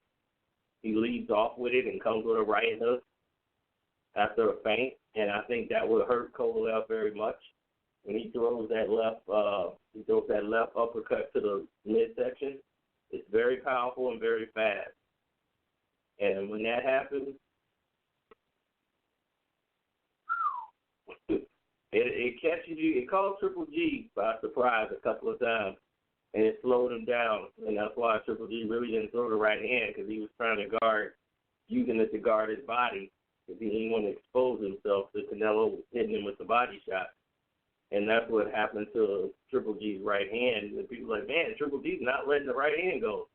I'm like, well, that's why. When you fight a body puncher and you're concerned about the body punches, you want to keep those elbows in. So I noticed that in their fight, and I'm telling you, this is going to be a telling fight where I think Canelo could really make a mark here. If he could really win impressively, he's already pound for pound on my list. Until I'm like, because of the level of competition, we fought. Yeah, it's hard to deny it. It's hard to deny it. I mean, you could say whatever you want about the first Golovkin fight. You could say, of course, Mayweather schooled him, but it really doesn't matter. Like, dude, he's fought so much talent, dude. Exactly. And I'm like, consecutively, this guy's fought Laura. He's fought Triple G twice. He's fought Danny Jacobs. Now he's fighting, Kovalev. And that's just recently. When he fought Austin Trout, Austin Trout was undefeated at that time. He didn't need to fight him at that moment. He didn't need that fight right there. You know what I mean? Not with Floyd right in front of you, Yeah, then he fought Cotto. He fought a lot of guys. And yeah, I was like, man, you got to get this guy credit. And all of this is happening after Floyd. Right, exactly. So, yeah, so we're going to see where he measures up in the end, as far as greatness, but everything else is like on the table for him to dominate, and run off with the table with everything. So I think he's going to be up there, and this will give him a lot of his respect once he beats Kovalev. Even though Ward has beat him, before, I still think this will still be a monumental win because Andre Ward, he never came. I don't think he came from 54 up to 74, but, this is quite a feat for Canelo to come up in weight. It really is. I'd agree. This is a tough fight. I mean, the guy, the one thing is, like, Kovalev isn't going to move you to death like a Lara, but he does remind me of Trout as far as he's just fundamental. He's got a great jab, and he does that pivot. He circles. He moves, but it's subtle. And if he can come out with that, like I said, I'm with you on the early rounds. I see Kovalev, at least maybe not on the actual scorecards, because we know Canelo gets the scorecards. But when we're watching, I do believe that it'll look like Kovalev's up, and then something's just going to break through. I'm just in between on the stoppage. That's about it. You know what I mean? But other than that, I'm with you. I'm definitely with you. Anything else that you want to cover, sir? Or do you want to? I know you got to get talking that LeBron Lakers stuff. You know what I mean? Oh yeah, but no, that seems to be it so far. Yeah, that Dono and versus Ryan Garcia. Oh, that's the game right. there. I mean, that's the fight to see. That's the main event. I forgot about that. I'm glad that you said that. I totally forgot about that fight. That is the fight to see. Dono is and for those who are listening, Dono is the Manny Pacquiao phenomenon that you remember from back in the day. He's a lightweight Manny Pacquiao for sure. That guy there has got some. You go watch his highlight reel, and you're gonna find nothing but some impressive knockouts, buddy. And don't sleep on that guy because he's incredible. And everybody said Ryan Garcia, if you don't know about him, he's a little pretty boy, hits the bag real cute. He's friends with the Jonas Brothers. He has like 1 million subscribers on the internet because of it. And when you go through this whole process of listening to this, you go like, wow, man, this is what this fight is. And everyone said he was afraid of him because he pulled out of the fight. So when he had an opportunity to fight him, because Golden Boy didn't want to put him in there with Zuno. So they was like, well, we're going to let you. And he's like, no, I want that fight. I wanted to fight Zuno. And they were like, nah, we don't think you really wanted to fight Zuno. So we called out Oscar and got all mad. So Oscar started and said, you know what? We're going to give you what you want. You want your big money fight? Fine. You're going to get a big money fight. There's your big money. First fight, Duno. I said, oh, yeah. Now you're getting Duno. You want big fights? You don't want to, we're not going to baby you, so I'll give him that. He says he's not afraid of Duno, and he can fight him. And he's like, this is the fight y'all wanted, the fans, and said I was scared. I'm going to prove I'm not scared. And I give him credit, all due respect and credit to him as a fighter for taking that fight. Because that's the co-main event, and I am ready to see it. So I hope you guys are ready, because it's going down. Yes, sir. I'm glad that you remind me of that. I forgot to bring that up. Heck yeah. All right, man. You take it easy. You have yourself a good weekend, man. All right. Thanks for having me on, man. I appreciate it. Now I got to get to this live stream. All right, man. All right, take it easy. Back to work. All right, man. Back to work, Arsino goes. The hardest working man in the boxing business and the sports business. I mean, just every type of business, right? Him and Ness, they got to be the hardest working. Ness is just left, right, over here. I'm over here. He was at the WBC convention, all that good stuff. We do have 7 minutes left of the live stream. 646-381-4990 is the number to call. As far as breaking down this Canelo fight, I do think that jab, like I mentioned to Garcino, I do think the jab and just his boxing ability is going to go far for, for both of them, but for Kovalev, especially in the first, say, chunk of rounds. You know what I mean? I do believe that. I think so. Now, the difference, like I mentioned a couple times with Erislandy Lara or some other guys that move, Floyd Mayweather, it's a little different with Kovalev. You know what I mean? He's not going to be moving. You know what I mean? Like far out there, just coasting along. He does have like a 2.5 inch reach. As far as, the overall reach, it seems, he's 6 foot. He doesn't have the longest arms. For some guys, they look like they have long arms, and then when you see the measurements, you're like, huh. Yeah, I guess not. Maybe not, And that's what I kind of feel like, is you got 5'8" against 6 foot. I thought he was more like 6'1" for some reason. But you got a 2 inch reach, 70.5 to 72.5. That's what that was, right? Yeah, so. But Kovalev can, not that he can necessarily defend himself, but what he brings on that side, the offensive side, is kind of like his defense. And it's going to take a little while to adjust in my mind. And I'm still not sold that Canelo is this guy that cut the ring off, only because he really hasn't faced that in this time frame, But that's not to say he can't inch forward and start to time a guy. And it's not just going to be going to the body. Plus, he's got a pretty damn good jab too, doesn't he? So I think at some point Canelo is going to be able to time that jab. And you never know. We may see, a Kovalev that actually is going to push the pace a little bit.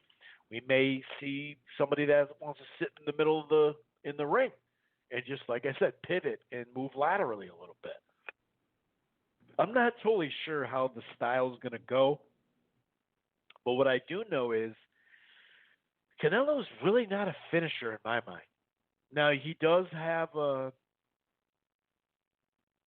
guy in Kovalev that is somewhat faded. As I mentioned, Anthony Yard almost finished him, but he didn't, but he almost did. I just feel like, I don't know. It's tough for me to see Canelo.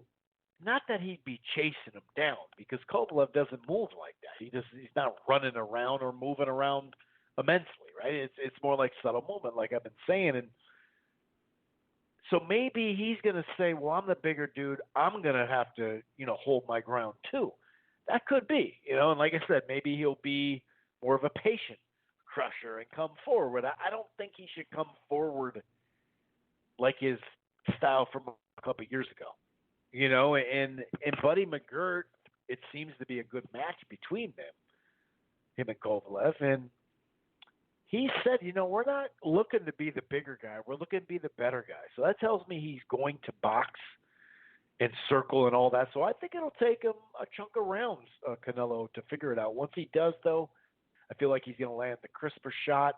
Once he gets beyond that jab, but it's not going to be easy. And it's not just, I hit him to a body, he's going to fall. Because remember, first of all, you can say whatever you want about Ward's low blows, but he hit him with a lot of body shots. And it was like levels to submitting him. There was times where, it wasn't low, and he'd look at the ref like it was low. There was times where he turned his back, Kovalev, against Ward. Ward hit him with a lot of shots. Then he hurt him upstairs. Then he went back downstairs. And like I said, there wasn't much of a target once Ward had Kovalev on the rope.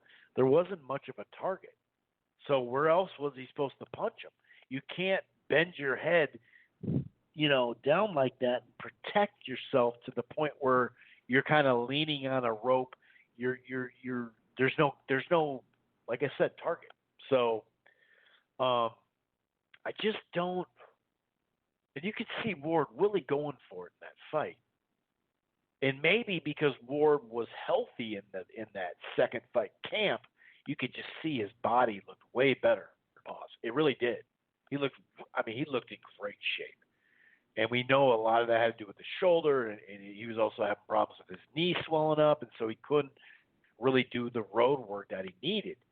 So he's kind of just piecing together rounds and whatnot, especially, in the early goings when he hit the deck hard. But I just don't know if I see Canelo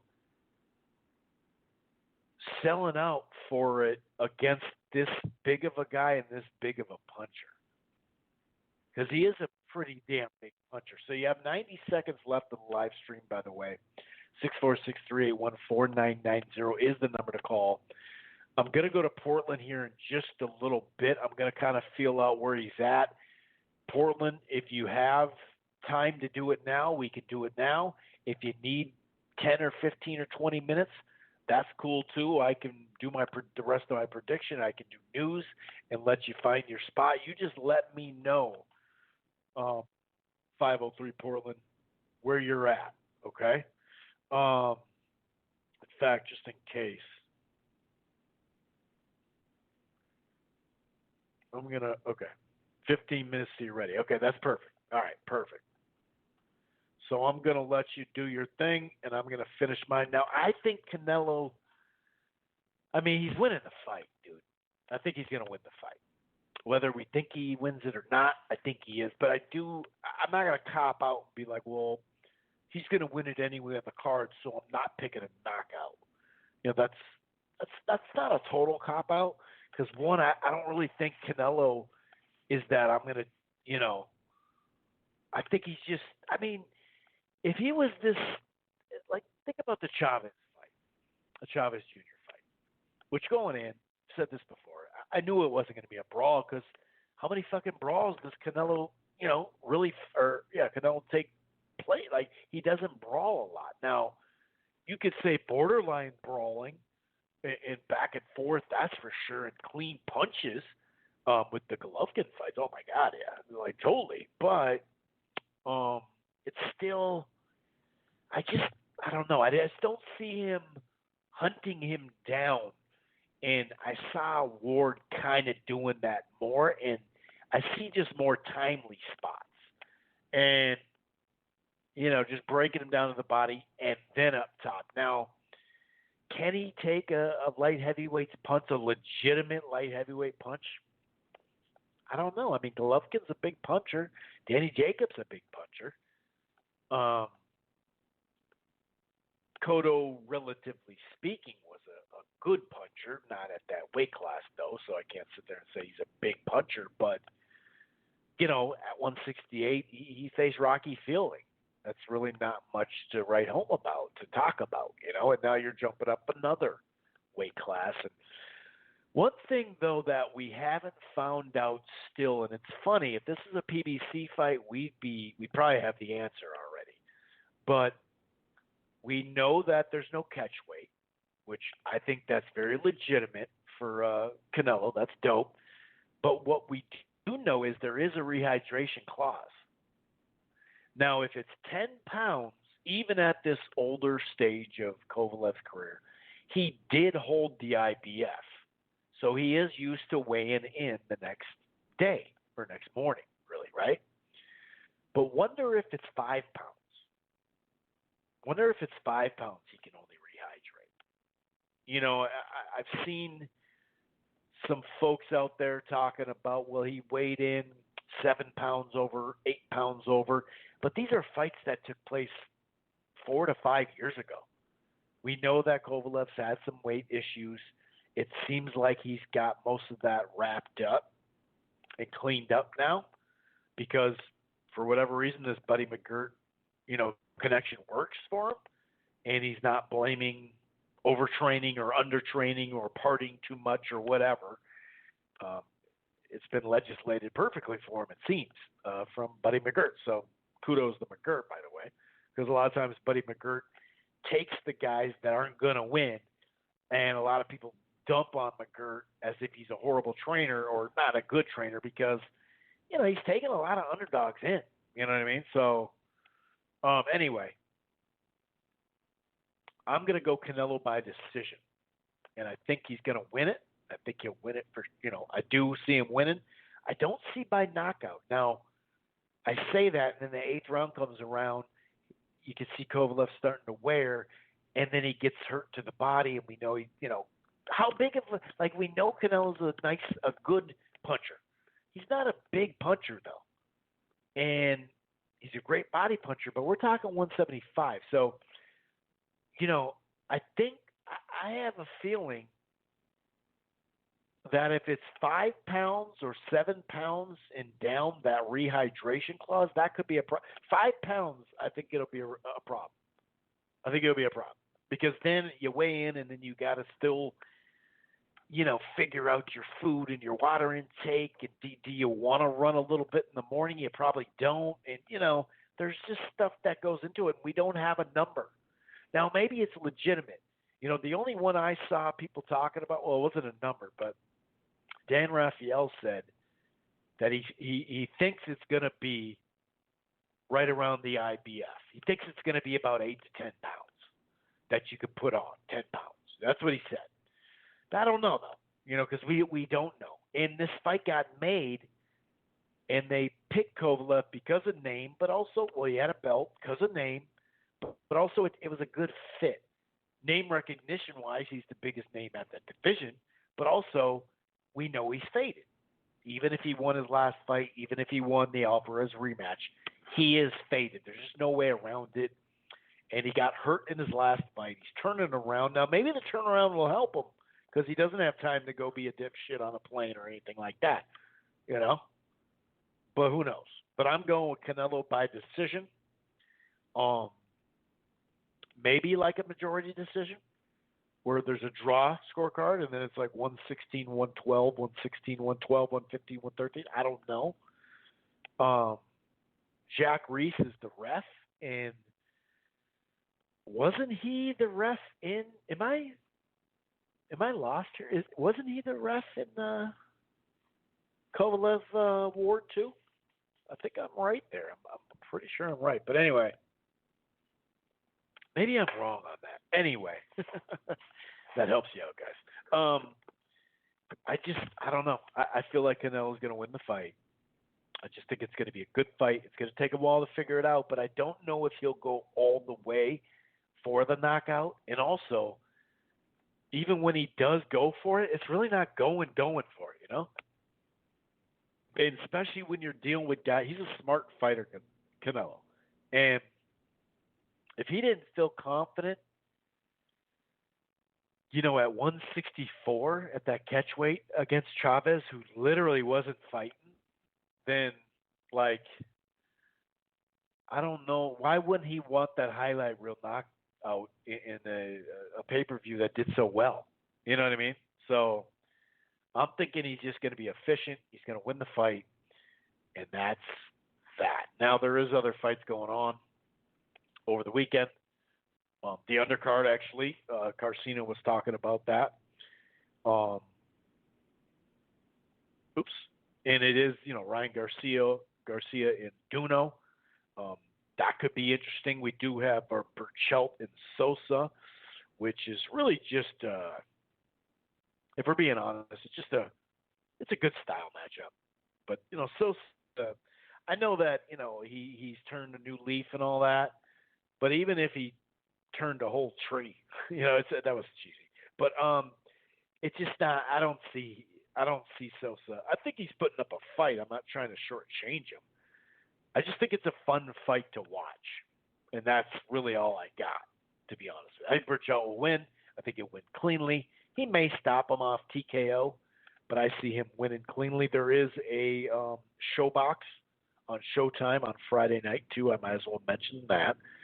And that's ESPN Deportes too. That Burchelt Sosa fight. Rodriguez and Jerwin are on the undercard. Okada and Javier Molina, 140-pounder. That might be interesting. But yeah, Ryan Garcia and Romario, right here. Let me check actually. Yeah, Romario Duno. And also Estrada versus Esparza for the vacant WBA. This is totally WBA. The vacant WBA interim flyweight belt. Oh, you gotta love WBA. Actually, you don't. Katie Taylor is back in action. We'll see how she looks after coming off a very close decision win that most people thought not most people, a good amount of people thought it was a draw, or it was, well, was it a draw? Wait a second. Yeah, I think it was a draw, wasn't it? No, she got the cards, didn't she? But either way, it'll be nice to see Taylor kind of in the bounce back. How is she going to respond? And obviously, we want to see that rematch. Will we see it? I don't know. I mean, you have Serrano out there as well. Yeah, it was a mild decision over Person. So I had to double check just in case. And I thought it was a draw, whatever. So there's that fight. That'll be on DAZN. And then on FS1 and Fox Deportes, it's a later start. It'll probably be after a college football game. Brian Castano and Wale Omotoso. That's an interesting fight. I think Castano's a clear favorite there, but it's a good fight. I actually like the Fortuna Cuellar because I think Cuellar is going to fight a style that'll make Fortuna, like Cuellar is going to come to him. So I think that'll open it up. I think that'll be more like Fortuna fights that we're used to, where they're action packed. And Carson, what is it? What is it? There's somebody else on my card. I shouldn't have left the schedule. Shoot, where is it? It's featherweights. It's Dominguez against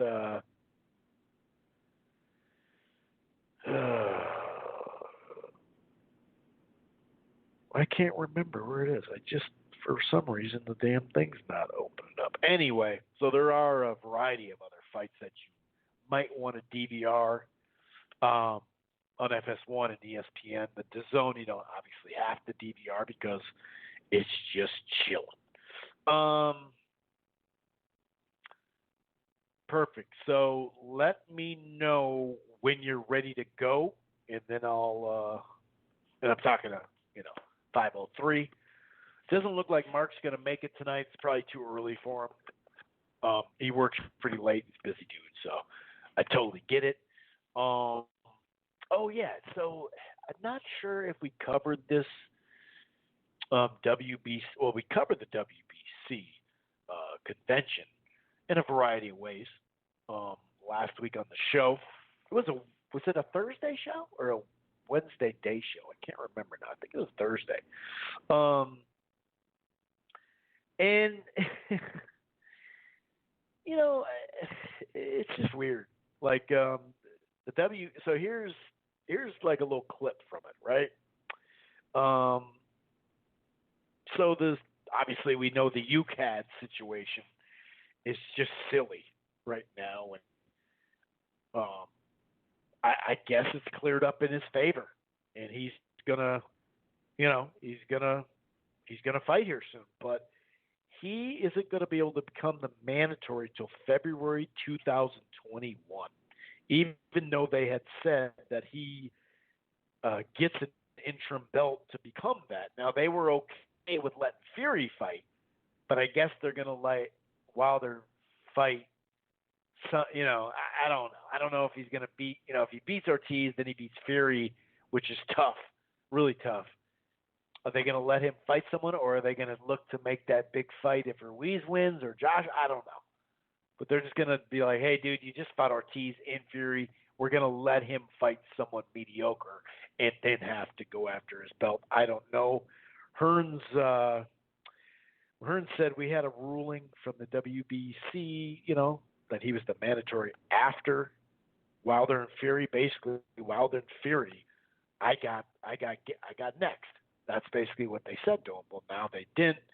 We already had a ruling that Dillian Whyte was the mandatory for the winner, so now why is it delayed a year? But he said it's all irrelevant anyway because he thinks that the franchise tag is what they call it.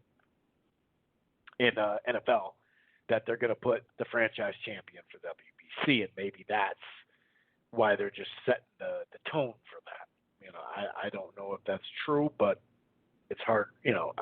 He's been the longest reigning WBC champ, so they probably will. So there is that information. So it's messed up, dude. It's really messed up. It's all over the place.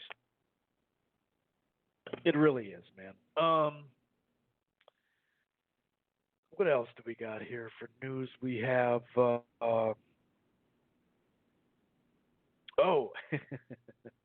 I got two items. Actually, you know what? Let's go with this one. So the World Boxing Super Series is having a little issues with their cruiserweight champ, or the final. I suppose that would be the champ, huh? They're having a little problems because, as we know, Breedis took care of Glowacki, but he took care of him in a way that was pretty pretty shitty. You know what I mean? It is what it is. Things happen, but he got screwed in that fight, obviously. There's just no way around it. And so, Glowacki, which he has a right to do, him and his team, they put in a petition. They're like, nah, dude, that was messed up. And he got hit on the ground. It was all over the place, that fight. And, we've seen some dirty stuff go on, whatever. But here's the deal. The WBO has ordered an immediate rematch between Breedis and Glowacki after a lengthy appeal process by Glowacki in July. There was following a controversial third round knockout, right? So this leaves the WBC final with Breedis and Dorticos in limbo. So, Breedis could just drop the belt and just do a non-unification fight and just go with it. And that's something he could do. But as far as I know, as of right now, that's basically where we're at. We don't have a final story on it. What is it going to be? That type of thing. And I'm actually on BoxingScene.com right now to make sure they haven't made a final decision on it. Doesn't look like it. Doesn't look like there's any kind of final thing, and so they're going to have an issue there, And it sucks, but at the same breath, that shit sucked for freaking Glowacki. It clearly should be a rematch. I'm not saying he wins the fight, but come on, dude. Heather Hardy received a 6-month suspension from the New York State Athletic Commission. She was fined $10,000.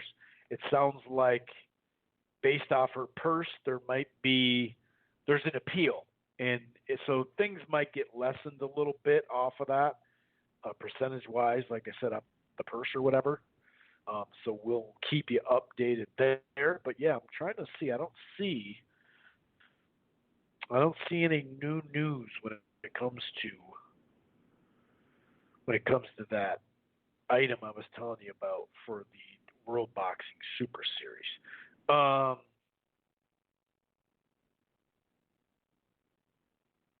right, I'm gonna see if 503 Portland is ready to roll. If not, I'll tap dance a little bit more with some news. I do have a couple of news items still that I'm going to talk about. Beyond, the Dillian Whyte stuff and all that. I'm going to talk about two items when it comes to Wilder and Ortiz, the rematch. One, the first fight camp rating that they got, was huge on Fox this last Saturday. Okay, cool.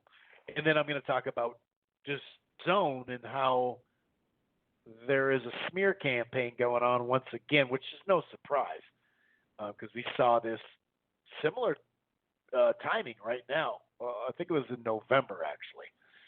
But I'll explain some of that. I'll give you some more news. Charlo and Harrison 2 has a home.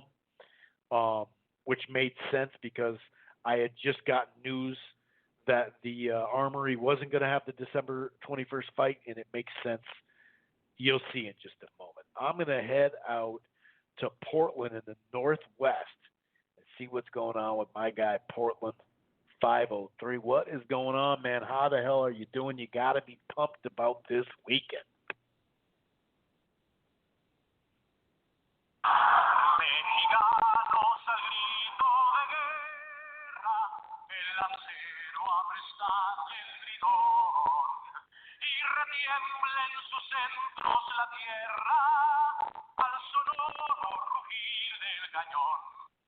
Hey, yo, what up? yo. You know Yes, I'm excited, sir. brother. Yeah, but hell yeah, brother. It's Hell Canelo fight weekend, you know what I'm talking about. But yeah, man, how you doing, This Chris? is the How's main everything, brother? Mexican, dude. This is the main Mexican right here. This is the Canelo. We got two of them right now, Chris. You know that, right? We also got, you know. I mean, Estrada's my second guy. He's the 1A, 1B in my opinion. But as far as the main man, Canelo's the main man. We all know that. Yeah, definitely. Yeah, definitely, bro. He's the one that brings them out, man, and he gets everybody talking. And what a hell of a weekend, man. But before that, man, let me recap this weekend, man. Real fast. We had some really good fights. Let's start off with Shakur. Okay. Yeah. Let's start off with Shakur Stevenson. I think people are kind of have mixed feelings about this fight. I think I liked it. He boxed him up beautifully, picked the shots good, but I did not see that like you said earlier, Chris, that Floyd sharpness where it's like he makes you pay with that counter. And but he did good. He's the the new champ, WBO champ. Defeated Joet Gonzalez, and a little bit of me too thinks that maybe because the whole family situation thing too with the daughter. Like, do you feel like maybe he didn't step on the gas or anything like that? Like, try to really hurt him, look impressive or anything like that? Like, he just kind of was like, all right, well, I know this guy might be my future son. My future brother-in-law, right. And, the dad might be the, future dad-in-law, whatever. And so there's a lot of shit at stake, because if he, like, let's say Shakur just beat his ass, whooped him, fucked him up, gave him black eyes, beat him up, like, really bad, he even stopped him. I think, dude, forget about the family loving you ever again, dude. So it's like, and especially Mexicans, man, or Latinos, they're very, a proud family when, family sticks together and shit. So, but as far as Shakur Stevenson, he looked good. The young kid is a champion now. Gets a belt. Like I said last week, I wish it was Valdez on that card just to see where both men are at. Shakur, is calling out a few names. So let's see if hopefully he gets some. And now that he's a champion, like now that he holds a belt, I don't want to hear anything like. I don't want to hear any protection. I don't want to hear any saying, he's not ready. He's got a belt. Like I said, like Munguia, like also like him too. Like I felt like he was a prospect, but he got a belt. And now that you're a world champ, you need to have all these oppositions and all these challenges and you know what I mean. There's no fucking babysitting now. You know what I mean. You could get babysitted, but I don't want to see that. You know what I mean. So. That's just my opinion about that. We'll see what happens because he is managed. Shakur's, he's with Top Rank, but he's also managed by what's his name, SOG, Andre Ward, and some other manager. I was gonna say, don't say his other name's manager on my podcast. I like the guy, and I'm not trying any problems. He's a stand-up citizen. That's what I know. Yeah, I've heard things about him, man. I've heard about that dude, which is funny to good. me. Like, and they've all been good, right? They've all been good. Everything's been good. We're all good. Yeah. Yeah. So it's just a funny situation with that. But it's like, hopefully, I don't want to see any protection. You know what I mean? He's got a belt. Let him prove himself. He's a young kid. He wants to be like Floyd. Step up, put these guys away. As a young kid, and let's see what happens. You know what I mean? But he's got a belt. He's gonna, he comes out of 2019 smiling like flowers. He's got a belt now, so he's going into 2020, ready. But we'll see, you know, what the future holds for that young kid. And also, too, man, let me we had the finals for the Regis, you know, for the Muhammad Ali Trophy. Regis Prograis was Josh Taylor. I think this fight was really entertaining, man. This was a good back and forth fight. I felt like Regis, man, you know, he definitely did lose the fight. I do think the best man did win that night. Josh Taylor just looked better, man. You know, he had the cleaner shots, and also too when it came to fighting in the inside, I think he did a little bit better than Regis Prograis. Like he just kind of almost bullied him, man. In all honesty, like Josh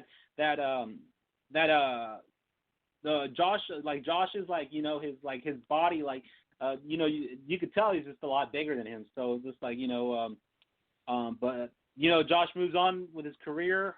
You know, it's funny too, man. I got to see that Tank Davis, man, calling him out, saying after 35 he wants to move up to 140 to fight Josh Taylor. I don't know, man. I have a hard time believing in that or whatever. So it's like, right. I don't know. Gervonta's, you know, even, you know what I mean? And plus, also too, man, Gervonta's got to fight, you know, with what's his name, Yurickis Gamboa, but dude, is he gonna be able to make that weight? Like, bro, like I just saw him at that Showtime card, and then before that, he was at a few one of the PBC fights a while back, and dude, he looked really heavy. I mean, he looked like he's just enjoying life. He looks like he's not hungry. Oh, obviously he's still, you know, hungry to eat, but not hungry like maybe to make the weight. I don't know, man. I'm very curious to see what's going to happen because the fight's in December, right? With Gamboa. Yeah, the fight's in December, but remember it's at 35, not 30. Yeah. So yeah, it's not at 30, right? So it's like. No, it's at 35. But I'll say this: in this last interview that he just had this last weekend, to me, his arms look big as shit. But I didn't see that fat and chubbiness that I saw maybe 3 weeks ago or whatever. But to me, his arms looked freaking huge, dude. It looked like he was starting to get it, what it looked like to me. But I don't know. We'll see, you know. But I think so. It's just because it's 35. You know, he doesn't know how to shrink down to 30. But that'll always be his the issue that you got to, you know, until he gets over the hump and keeps making it, we will never know until the weigh-ins, you know, with him. Yeah, definitely. I'm curious to see the weigh-ins, man. I'm just, you know, me, man. And but it's a good fight. Like I said before, I saw that fight come in way before Tevin Farmer, and sucks that fight's never going to happen. And whatever, I can move on. But as far as Gervonta and Gamboa, I'm liking it. I like it. It's this December. I like that he stayed active this year. You know, early nights, but at least he's active and, you know, staying relevant. So that's really good with him. As long as he's not fucking doing that, what's his name, Gary Russell shit, you know, fighting once a year and calling out, you know, fighters and people not knowing who the hell you are, and just like, I don't know, man. It's a different thing with that dude. But I'm happy to see that fight did come to fruition, and I just can't wait to see it, man, because this is a pretty good test in my opinion, you know what I mean? And obviously Gamboa's a little chinny, but he's got some skills, and I'm curious to see what happens that night, to see really what kind of test, you know, he could present to Gervonta Davis and shit. So, but also before that, I was talking Josh Taylor, and I just want to say congrats to Josh Taylor winning the tournament, Muhammad Ali Trophy. You deserve it, man. The better man won. So, you know, he moves on with his career, and like you said, I want to see that Ramirez fight. So hopefully they can make it. Hopefully there's no speed bumps. Hopefully there's no anything in the way. So I'm hoping, man. Hopefully they can make it happen before maybe Josh Taylor moves up to 147 or something, because that could happen. I could see that happening too. But yeah, man, good for him. I love the Muhammad Ali tournament. It's awesome. It's good for boxing. And you know, and also too, now that I think about this whole tournament, who's that dude that I always keep seeing on my timeline on Twitter? He's got like his hair slicked back, and he always looks like he's on something, man. Like he's just fucking on one Sutherland. or some shit, man. I don't know what's up. Sutherland. You know what I'm talking about? He's like the promoter. Yeah. Okay. Yeah, he's the promoter. Oh, he's Sutherland. Yeah, dude. He's a lot of people say he's a cokehead. Yeah, bro, it looks like it, dude. I'm just saying, bro. There's people that have tails, right? The giant and the that whole shtick, right? And he looks like it. I don't want to point fingers, but man, it's funny to see those videos that people capture and shit. You know what I mean? It's like this, because these days everything's on film and someone's filming something, and it's just funny, you know what I mean? Because I see it on my timeline, and I just wanted to bring it up because it's a funny situation with that guy. And but yeah, that's a funny character though, you know what I mean? And but also too, man, let me talk about the fight of the weekend, in my opinion. Adrian Granados at Tigre versus Robert Easter, the Bunny Jr. Man, this one, I loved it. It was dope.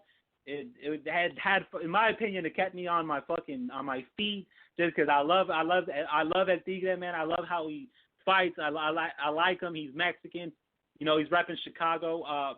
This guy's he's a fan favorite fighter, man. If you've seen one of his fights, you cannot miss him again, man, because he always brings it, man. That come forward style. He's willing to take punishment. He's willing to be in the inside to fucking prove himself. And seeing that Daniel Garcia fight in his last bout, you know what I mean? I like how that didn't affect him at all. Like I felt like he went in there not caring about that, like and just putting that, just forgetting about that fight and just wiping it off his shoulder because because he didn't fight scared. He fought coming forward. Even though too, man, did you see the weights of the night, man? He was at like 167, man. And holy shit, man, he ballooned the fuck up. But hey, I'm hating, you know what I mean? It's no belts were on the line, and I like I don't know, man, I liked it in my opinion because I wanted to see in my opinion, I wanted to see Granados get one. I wanted to see him just destroy a fighter. In my opinion, that's just me because I love Granados, you know what I mean? So it's like, but man, Robert Easter Jr. was right there in front of him. There was moments where he wasn't taking a step back and met him right in the middle, and sometimes he had fucking Granados up against the ropes. So, but man, dude, and also too, man, if I could say something nice about Easter Jr., I think 140 suits him really well. His body looked healthy. He looked healthy. His fighting looked healthy. I think he looked better than any of his fights at 135. And when I looked at him at 135 at the weigh-ins with Mikey and what's that, Kurashov, whatever his name is, he looked drained. He looked like a skinny, one of them skinny Somalians, man. He looked dead, man. He looked dead, like fucking like death's door. And I can't believe he used to make that fucking weight, man. But at 140, I like him. He looks solid, man. He looks good, and I believe he should stay there and try to make some noise. He called out. He didn't call anybody out, but he says line up the belts. So I'm liking that. I'm liking that talk. And hopefully, you get some good wins under him. Maybe they can make that Fortuna fight in the future. I would love to see that. I think that's already happened, right? Did that happen already? Yeah, Chris? Yeah, and it was okay. It was dreadfully slow, dude. For some odd reason, it was horrible. Okay. Well, hopefully maybe they could run it again at 140, man. That was. Wait a second, I'm wrong. No, that was a good fight. The Bartholomew fight sucked. No, that was a good Yeah, that's what fight. It was. Okay. Yeah. Okay, that's the one because okay, then I'm confusing because Granados had his hands on Fortuna until that accident, right? So he fucking threw himself out of the ring or some shit or something happened in the fight or something. But I think it was Granados that fought Fortuna and there was a freak accident where I think it was declared a no contest or something like that. And but I wouldn't mind seeing that Easter and Fortuna getting it on or another good name at 140 for Robert Easter Jr. But as far as Granados, man, it's getting painful to watch him just being in these lose-lose situations where it's close. He's not getting the nod, but it's like the post-fight interview is always the same where it's like, yeah, it's like, man, it's almost deja vu all over again, man, and it's sad, man. And I don't know, man. I say keep on fighting. You didn't get your ass whooped in this fight. You showed true heart. You showed true toughness. But I think it's time maybe to maybe learn a few new things. Maybe get a new trainer. I'm not one of those people that like to say that, but maybe it's time to change things up a bit in the training camp or so, because I don't know, maybe changing styles or changing trainers is something could happen and could change in the fights for you. You know what I mean? So, but I mean, that's just me saying, because I like Granados, man. I like watching him. He's a fan. Like I said earlier, he's a fan favorite fighter. He comes forward. He always brings action. All of his fights are never snoozers. You can never talk one bad thing about his fights. So I want to see him coming back. Hopefully they bring him back sometime. You know what I mean? And but maybe get him a good win. Give him a good tune-up. You know what I mean? Give this guy a tune-up right now, man. Just give him a solid win, bro, because that's what he needs right now, man. He needs another a confidence booster, in my opinion, man. Because these, you know what I mean? These deja vu fights, man. It's just like, how many can you take until it's like it's enough? You know what I mean? And because I like Granados, like I'm saying, man. And So it's like, Granados tastes is another defeat. But I'm just saying, give him a tune-up, let him move forward, and bring him back. You know what I mean? Because he's also a fan favorite fighter. And but also too, man, let me get into it, bro. This weekend we have Canelo Alvarez versus fucking Sergey the Crusher Kovalev, man. Holy shit. What the fuck? So, Chris, so you're saying there is a rehydration clause, but we just don't know the specifics about it? We don't know it. They didn't tell anybody. They haven't told anybody. And Kathy Duva, Kovalev's, manager or promoter, she didn't want to comment. Oh, okay. Huh. It sounds. We'll see. In my opinion, bro, I'm gonna say it out, man. If he's got him drained at the fight, like he can't balloon up to like over 10 pounds or maybe even 5 pounds, man, I'm loving it. Let him take the advantage. Whatever, man. I mean, fuck it, dude. Because I'm worried. In all honesty, man, I'm a little worried for Canelo taking this fight. I think this is a more dangerous fight than both Triple G fights. So I'm cracking one open for Canelo this weekend, and everybody, nice. I'm telling everybody this weekend, take out your tequila, take out your tecate, cook tacos, cook some real Mexican food this weekend, because everybody's fucking Mexican, man. I don't give a fuck. Those Triple G, Mexicans for Triple G, Canelo haters, you're all going to fucking watch. Doesn't fucking matter, man. Bring any hater, man. You're going to watch this fight hoping that Canelo gets dropped. So, at least if that doesn't happen, you're enjoying some good Mexican shit, man. And that's my honest opinion, man. And let this fight happen. The way I can't tell you the X's and O's about this fight. We know that Kovalev brings the power. We know he's got a jab. He's the bigger man. Canelo brings pretty good boxing skills coming into this fight. There's a lot of things, man. Who the fuck knows? Kovalev is coming off that Yardy fight, where he got into some damage. He got in a little bit of trouble, but he was still able to put away Yardy. You know what I mean? So, I don't know, man. Let's see this fucking fight happen, man. And plus, Canelo didn't have a fight in September, so he's coming out fresh since May, since the Jacobs fight. I like where Canelo is. He hasn't taken any damage. And I've been seeing his sparring partners, just the photos of what they've been showing us. And dude, they look pretty fucking big, man. And so if he could hang with those motherfuckers, I don't see why he can't hang with the Kovalev, especially now at this point where Kovalev is. We've seen him take damage. We've seen him lose to Ward. Does he have any other losses? Does he have a third loss? I can't remember. No, just Alvarez and Ward. So just two. Well, actually, I suppose 2 losses to Ward, but yeah. Just 2 losses, right? Yeah, well, 3 losses because he lost to Alvarez. Remember, Alvarez knocked him out. Yeah. Okay. He had a draw back in the day against Darnell Boone. The first Darnell Boone was really tough. The dude who dropped Ward, like in Ward's 6th fight, Darnell Boone is just a hard-nosed vet. That's like a good test. But Kovalev beat him cleanly in the rematch. But it was a draw the first time around. You can't even find Kovalev and Boone online. They got rid of that shit. Damn, they shadow banned that fucking video, huh? They don't even want to hit see the day of light of that video, huh? That's funny. Yeah. But hey, man, But he came back and looked good against Boone though, and then he went on a hell of a run. So I understand why they did it. It was just funny because I always wanted to go back and watch that fight again, and I just couldn't find it. It's buried, man. I'm sure Kathy Duba buried that shit, man, and they did a pretty good job of it. You can't find it, man. So that's pretty dope.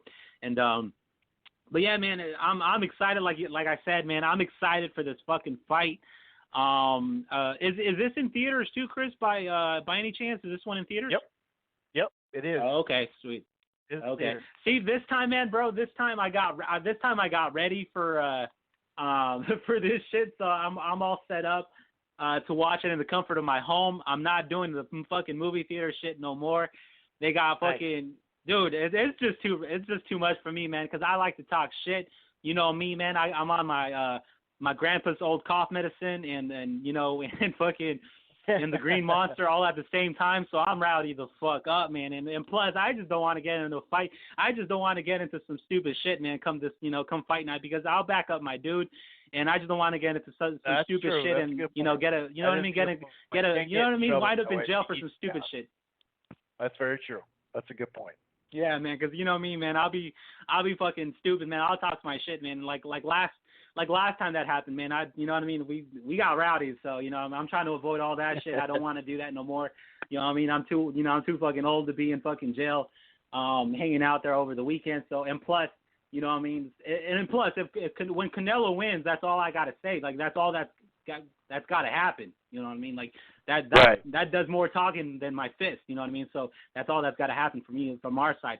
And plus, so if there is a fucking rehydration clause, better for us, man. I'm excited now. I'm not too worried, but I am worried. But we'll see come fight night, man. I'm excited. I'm excited, man. I'm fucking just 100% excited.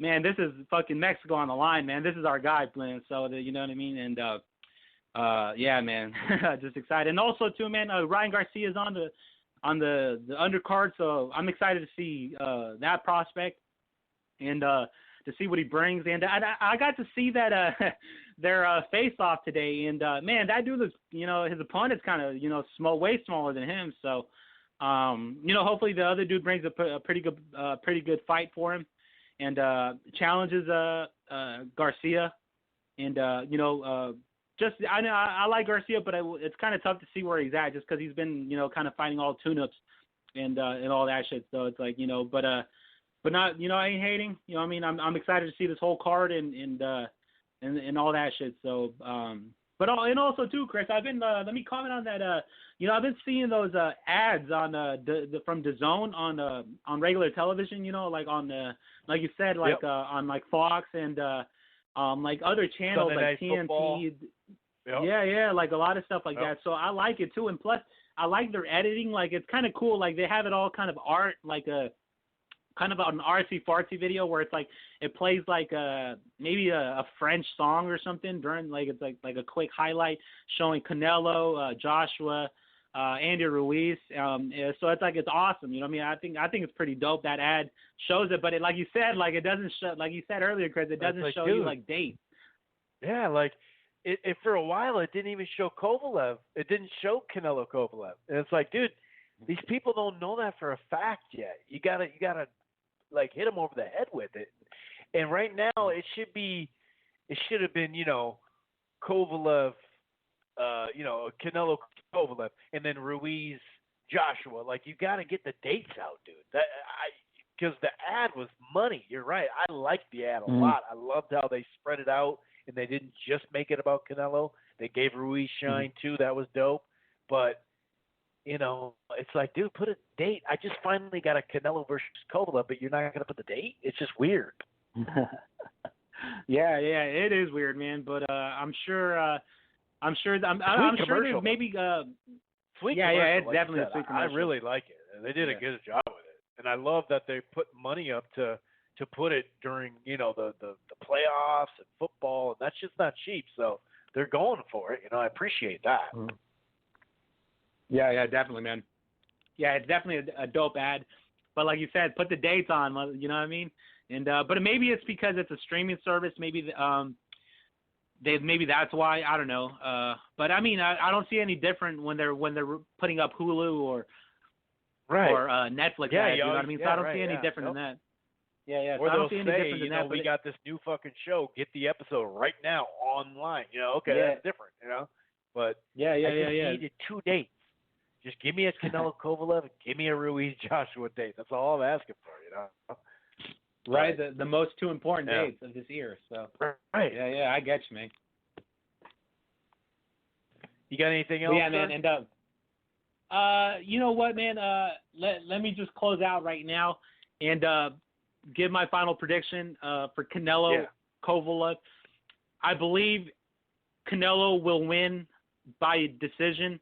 I think that's where the smart money is. Where in my opinion, Kovalev does present a challenge, a scary challenge, a fucking almost. I'm not gonna lie. If it becomes the Crusher's way, it could become like a car accident tragedy. You know what I mean? Where Canelo could be beat up really bad because I mean we're talking about a 175-pounder. I mean, so man, I don't know. It's scary but exciting at the same time. I got Canelo all day. Canelo's my guy. He's Mexican. I'm Mexican. I'm repping the flag all day. So I got Canelo by unanimous decision, and he's gonna just look tremendous, I think. So that's just my final prediction for that. And but yeah, man. As far as that, Chris, let me get out of here, man. Thank you for having me on, Chris. You're always holding it down for boxing, man. This is such an important weekend for us, man. You know how it is, brother. So, thank you for having me on. Also, déjame decir que Canelo Alvarez le va a dar chingazos este fin de semana. Tú ya sabes, para México, todo para México, ya sabes todo. Pero déjame sacar de aquí. Yo, Chris, let me get out of here, brother. Viva Ropa-Dope, Viva Andy Ruiz, and Viva Canelo Alvarez. Nice. Well, thanks a lot as always, man. I appreciate it. And I'm Mexican this weekend too, dude. I'm Swedish and Mexican, dude. That's how I'm rolling. I'm definitely. I actually got to work, but after work, we're all gonna keep it on the low and go watch it. So definitely got to be around the Mexicanos when Canelo fights, obviously. Let me see here. And you know what? I've gotten back-to-back predictions wrong, and that hasn't happened in a while. Maybe like if there's 3 or 4 that I predict in a weekend or something, you go 2-2 or something. That's different. But I picked Bushstick over Better Be If that didn't happen, and then I picked Prograis, didn't I? Yeah, I picked Prograis. So it'd be interesting. I'm picking Canelo, just like Portland, 503. I'm right there with you. Maybe majority decision. I'm thinking unanimous though. That works though too. Just a couple of news items, and then I'm going to shut this puppy down. It looks like a deal is finalized for Big Baby Miller to sign with Top Rank. That's right, you heard it here. Jarrell Big Baby Miller is going to sign with Top Rank. It's looks like it's being finalized as we speak. Now, I remember talking a little bit about Ness in the WBC conventions. Next from the Boxing Voice. If you haven't heard the podcast, you probably have, because it's the biggest podcast out there, hands down. Nothing's that close to it. But, and like I said, he's the hardest working man. Shouts out to you, Ness, and all the things that you do for the sport and whatnot. But he was on site at the WBC convention in Cancun, right? And he, brought a lot of video. Check it out. Subscribe to the YouTube channel, all that good shit. But if there was a couple items, he had Jermall Charlo. And not that long before that, Jermall Charlo was saying, give me a one and done. DAZN, I'll come fight Andre. I'll come fight somebody. Give me a one-off. And Eddie Hearn recently was saying, well, I'll do it. this time it won't be a deal. I'll give you a one and done with Andre. And that's cool. Now, sometimes fighters or promoters will talk smack or say stuff out the side of their mouth. I really don't believe that they want to make Charlo Andre, either side. I'm just being honest. But and Eddie says he's going to do this and do that and make the offer, and I hope he does, but it's after Charlo has a fight signed. So is he going to be saying this in December? Is that what he's going to be talking about in December? Because if so, please give a one-off to Charlo. That'd be great. But there's another side of the story, and I'm bringing up Ness in this because he was talking to Jamal. And then Jamal, switched it on us. And he was like, you know what? I don't want Andre. Screw Andre. He's nothing. I'd rather take on, if I'm going to DAZN, I want Golovkin and that type of stuff. And I get it. I mean, both sides want either Canelo or Golovkin. And that's what they want before they want to challenge someone like an Andre or a Charlo, both of them, right? But Charlo kind of backed off. He was like, I'd rather, even a 154-pounder coming up, I'd rather have that. Like, who is he? That's basically what he said. Who is he? And, it's like, all right, dude, you just got done saying you want the fight, send me some money. Now you don't. I don't know. I just had to bring that up. We'll see where it actually goes. So, yeah, Big Baby Miller. Sounds like he's going to be finalized. What's the other news item? There's a couple of news items. Oh, yeah. The rematch between Harrison and Charlo is official for December 21st. So once that Fox card, and it's Fox too. So Showtime was going to do a December 21st card at the Armory because that date was available. Then once Jared Hurd decided not to fight J-Rock, they thought, well, that was going to be the main event at the Barclays December 14th on Fox. But then Fox moved it to December 21st, one, because they don't have the main event like that anymore, and it sounded like they were going to match both fighters, or all four fighters. Hurd and J-Rock, and then, of course, Charlo and Harrison rematch. But they, Hurd dropped out, and they were trying to find an opponent, and now they're going to give J-Rock a Philly fight at home, which that's cool, and he's going to fight the winner of Charlo Harrison. And also the Crawford event, along with Comey and Lopez, that's after the Heisman. See, Top Rank hadn't originally put out that they were going to be on December 14th for sure, and then they did. And I think they're thinking, why go head-to-head when they have the Heisman already in front of it? Why go head-to-head? And this is the date that they did last year with the Charlos. I think it was the 23rd or the 22nd. No, it was the 22nd. So they just bumped it up. So Fox is going to be Charlo and Harrison, the rematch, is going to be the main event for regular Fox, Ontario, California, at the Citizens Business Bank Arena. So that is now official. So hence the bump back by Fox, which bumps back Showtime. Now Showtime is going to do the 28th December in Atlanta. We now know that, which is cool, with Gamboa and Tank, Gervonta Davis. And then the undercard is Jean Pascal against Badu Jack. And I like that fight where both those guys are. So that's a little bit of news that just came out not long ago. And I'll just kind of close it with the Wilder and Ortiz stuff. So we'll go with, first of all, Fox has been promoting fights really well, as we know. Started with the Spence and Garcia, and we just got really impressed on how much stuff they do for it, and it's been great, no doubt about it. If you look at the Spence Porter fight camp, I think it was the last installment. I think it was 4. Maybe it was 3, but I think it was 4. The Saturday and Sunday before the fight, one of them, I think a Saturday one, after a college football game did just under $1 million. I think it peaked at $1 million, but I think it was 900 something.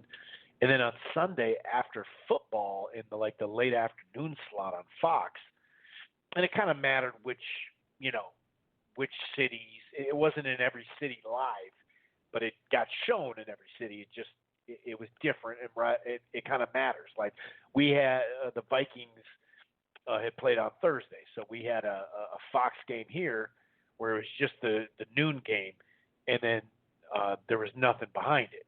So that's where they put that. Anyway, the last installment, 6 days before the fight, did 1.7 million just for the fight camp, and that was like, wow, that's big.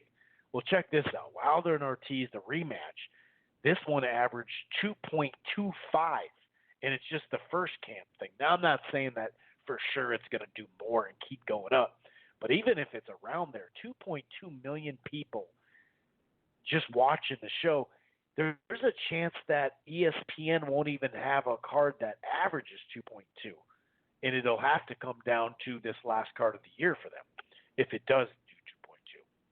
We'll see on that peak, but that's pretty crazy, dude. So the fight camp, it's basically an improvement of 31%. Like I said, the 1.71 was 6 days before it was Spence and Porter. So that's pretty big. That's pretty big. And by the way, I hadn't seen a gate number just yet on Spence and Porter. And credit to Jake Donovan, of course, right? The guy he comes through. He's saying that that Spence Porter did a gate of more than 2.25 million at the Staples Center. That's just in this article. So yeah, they've been running stuff during little live network coverage during the World Series and obviously NFL Sundays with just the shoulder programming. So there is 3 more installments. There's also a face-to-face and a second installment of Fight Camp running back-to-back this Saturday night. So they'll have okay, cool. And then the final edition will be on air November 17th before and after NFL Fox Game of the Week. So they're going to do one before and after. They're not even going to mess with that Saturday. Huh. That's cool. So anyway, just a little bit of positive news there. But as far as Wilder and Ortiz goes, there is this message going around, and it reads like this. DAZN is really paying off. I paid $120 for the year, and I've seen good fights, and I'm still getting Prograis Taylor, Canelo Kovalev, and Ruiz Joshua too before the end of the year. Wilder and Ortiz is $175 alone.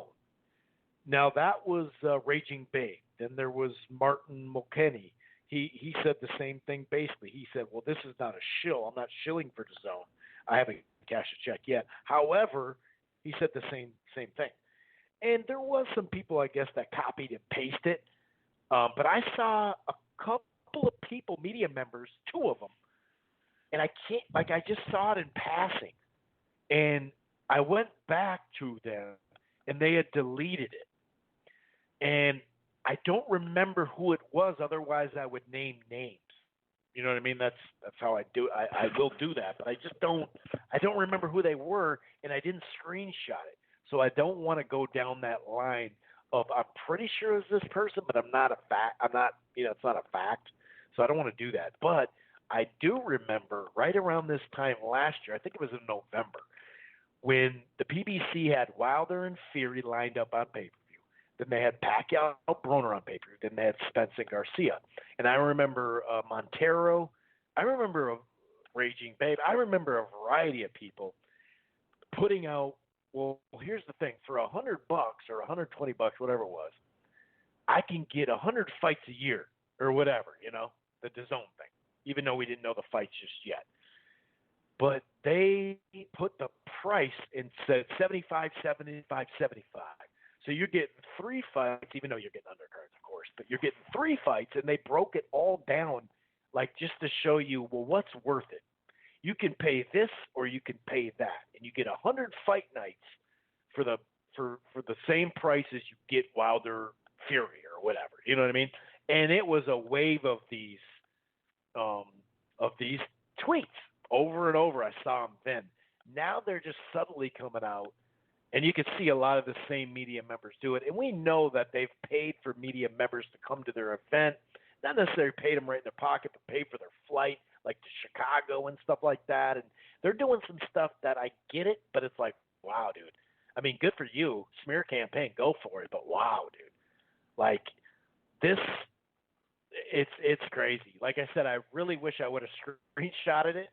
And I was just like, oh, there it is. You know, just kind of run of the mill. And then all of a sudden I saw a couple dudes from Tom and What's-His-Toes from Sunday Puncher, them talking about it too. And I saw Javon posted. And I was like, oh, I wish I would have seen it. But there was 2 other people that are media members that did it too.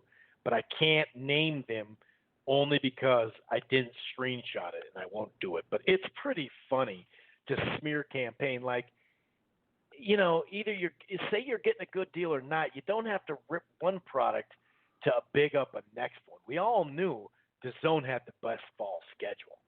Anyway, I'm out of here. Enjoy the fights. We're literally up against it, so I got to get out of here. But enjoy the fights. We'll be back next week. Peace. Once you become the world champion, I believe that you feel you have the upper hand. So now, as you fight, let's say you fight 4 or 5 years of straight survival, the bullshit, the holdbacks, and when you become the world champion, you're like, you know what, I made it.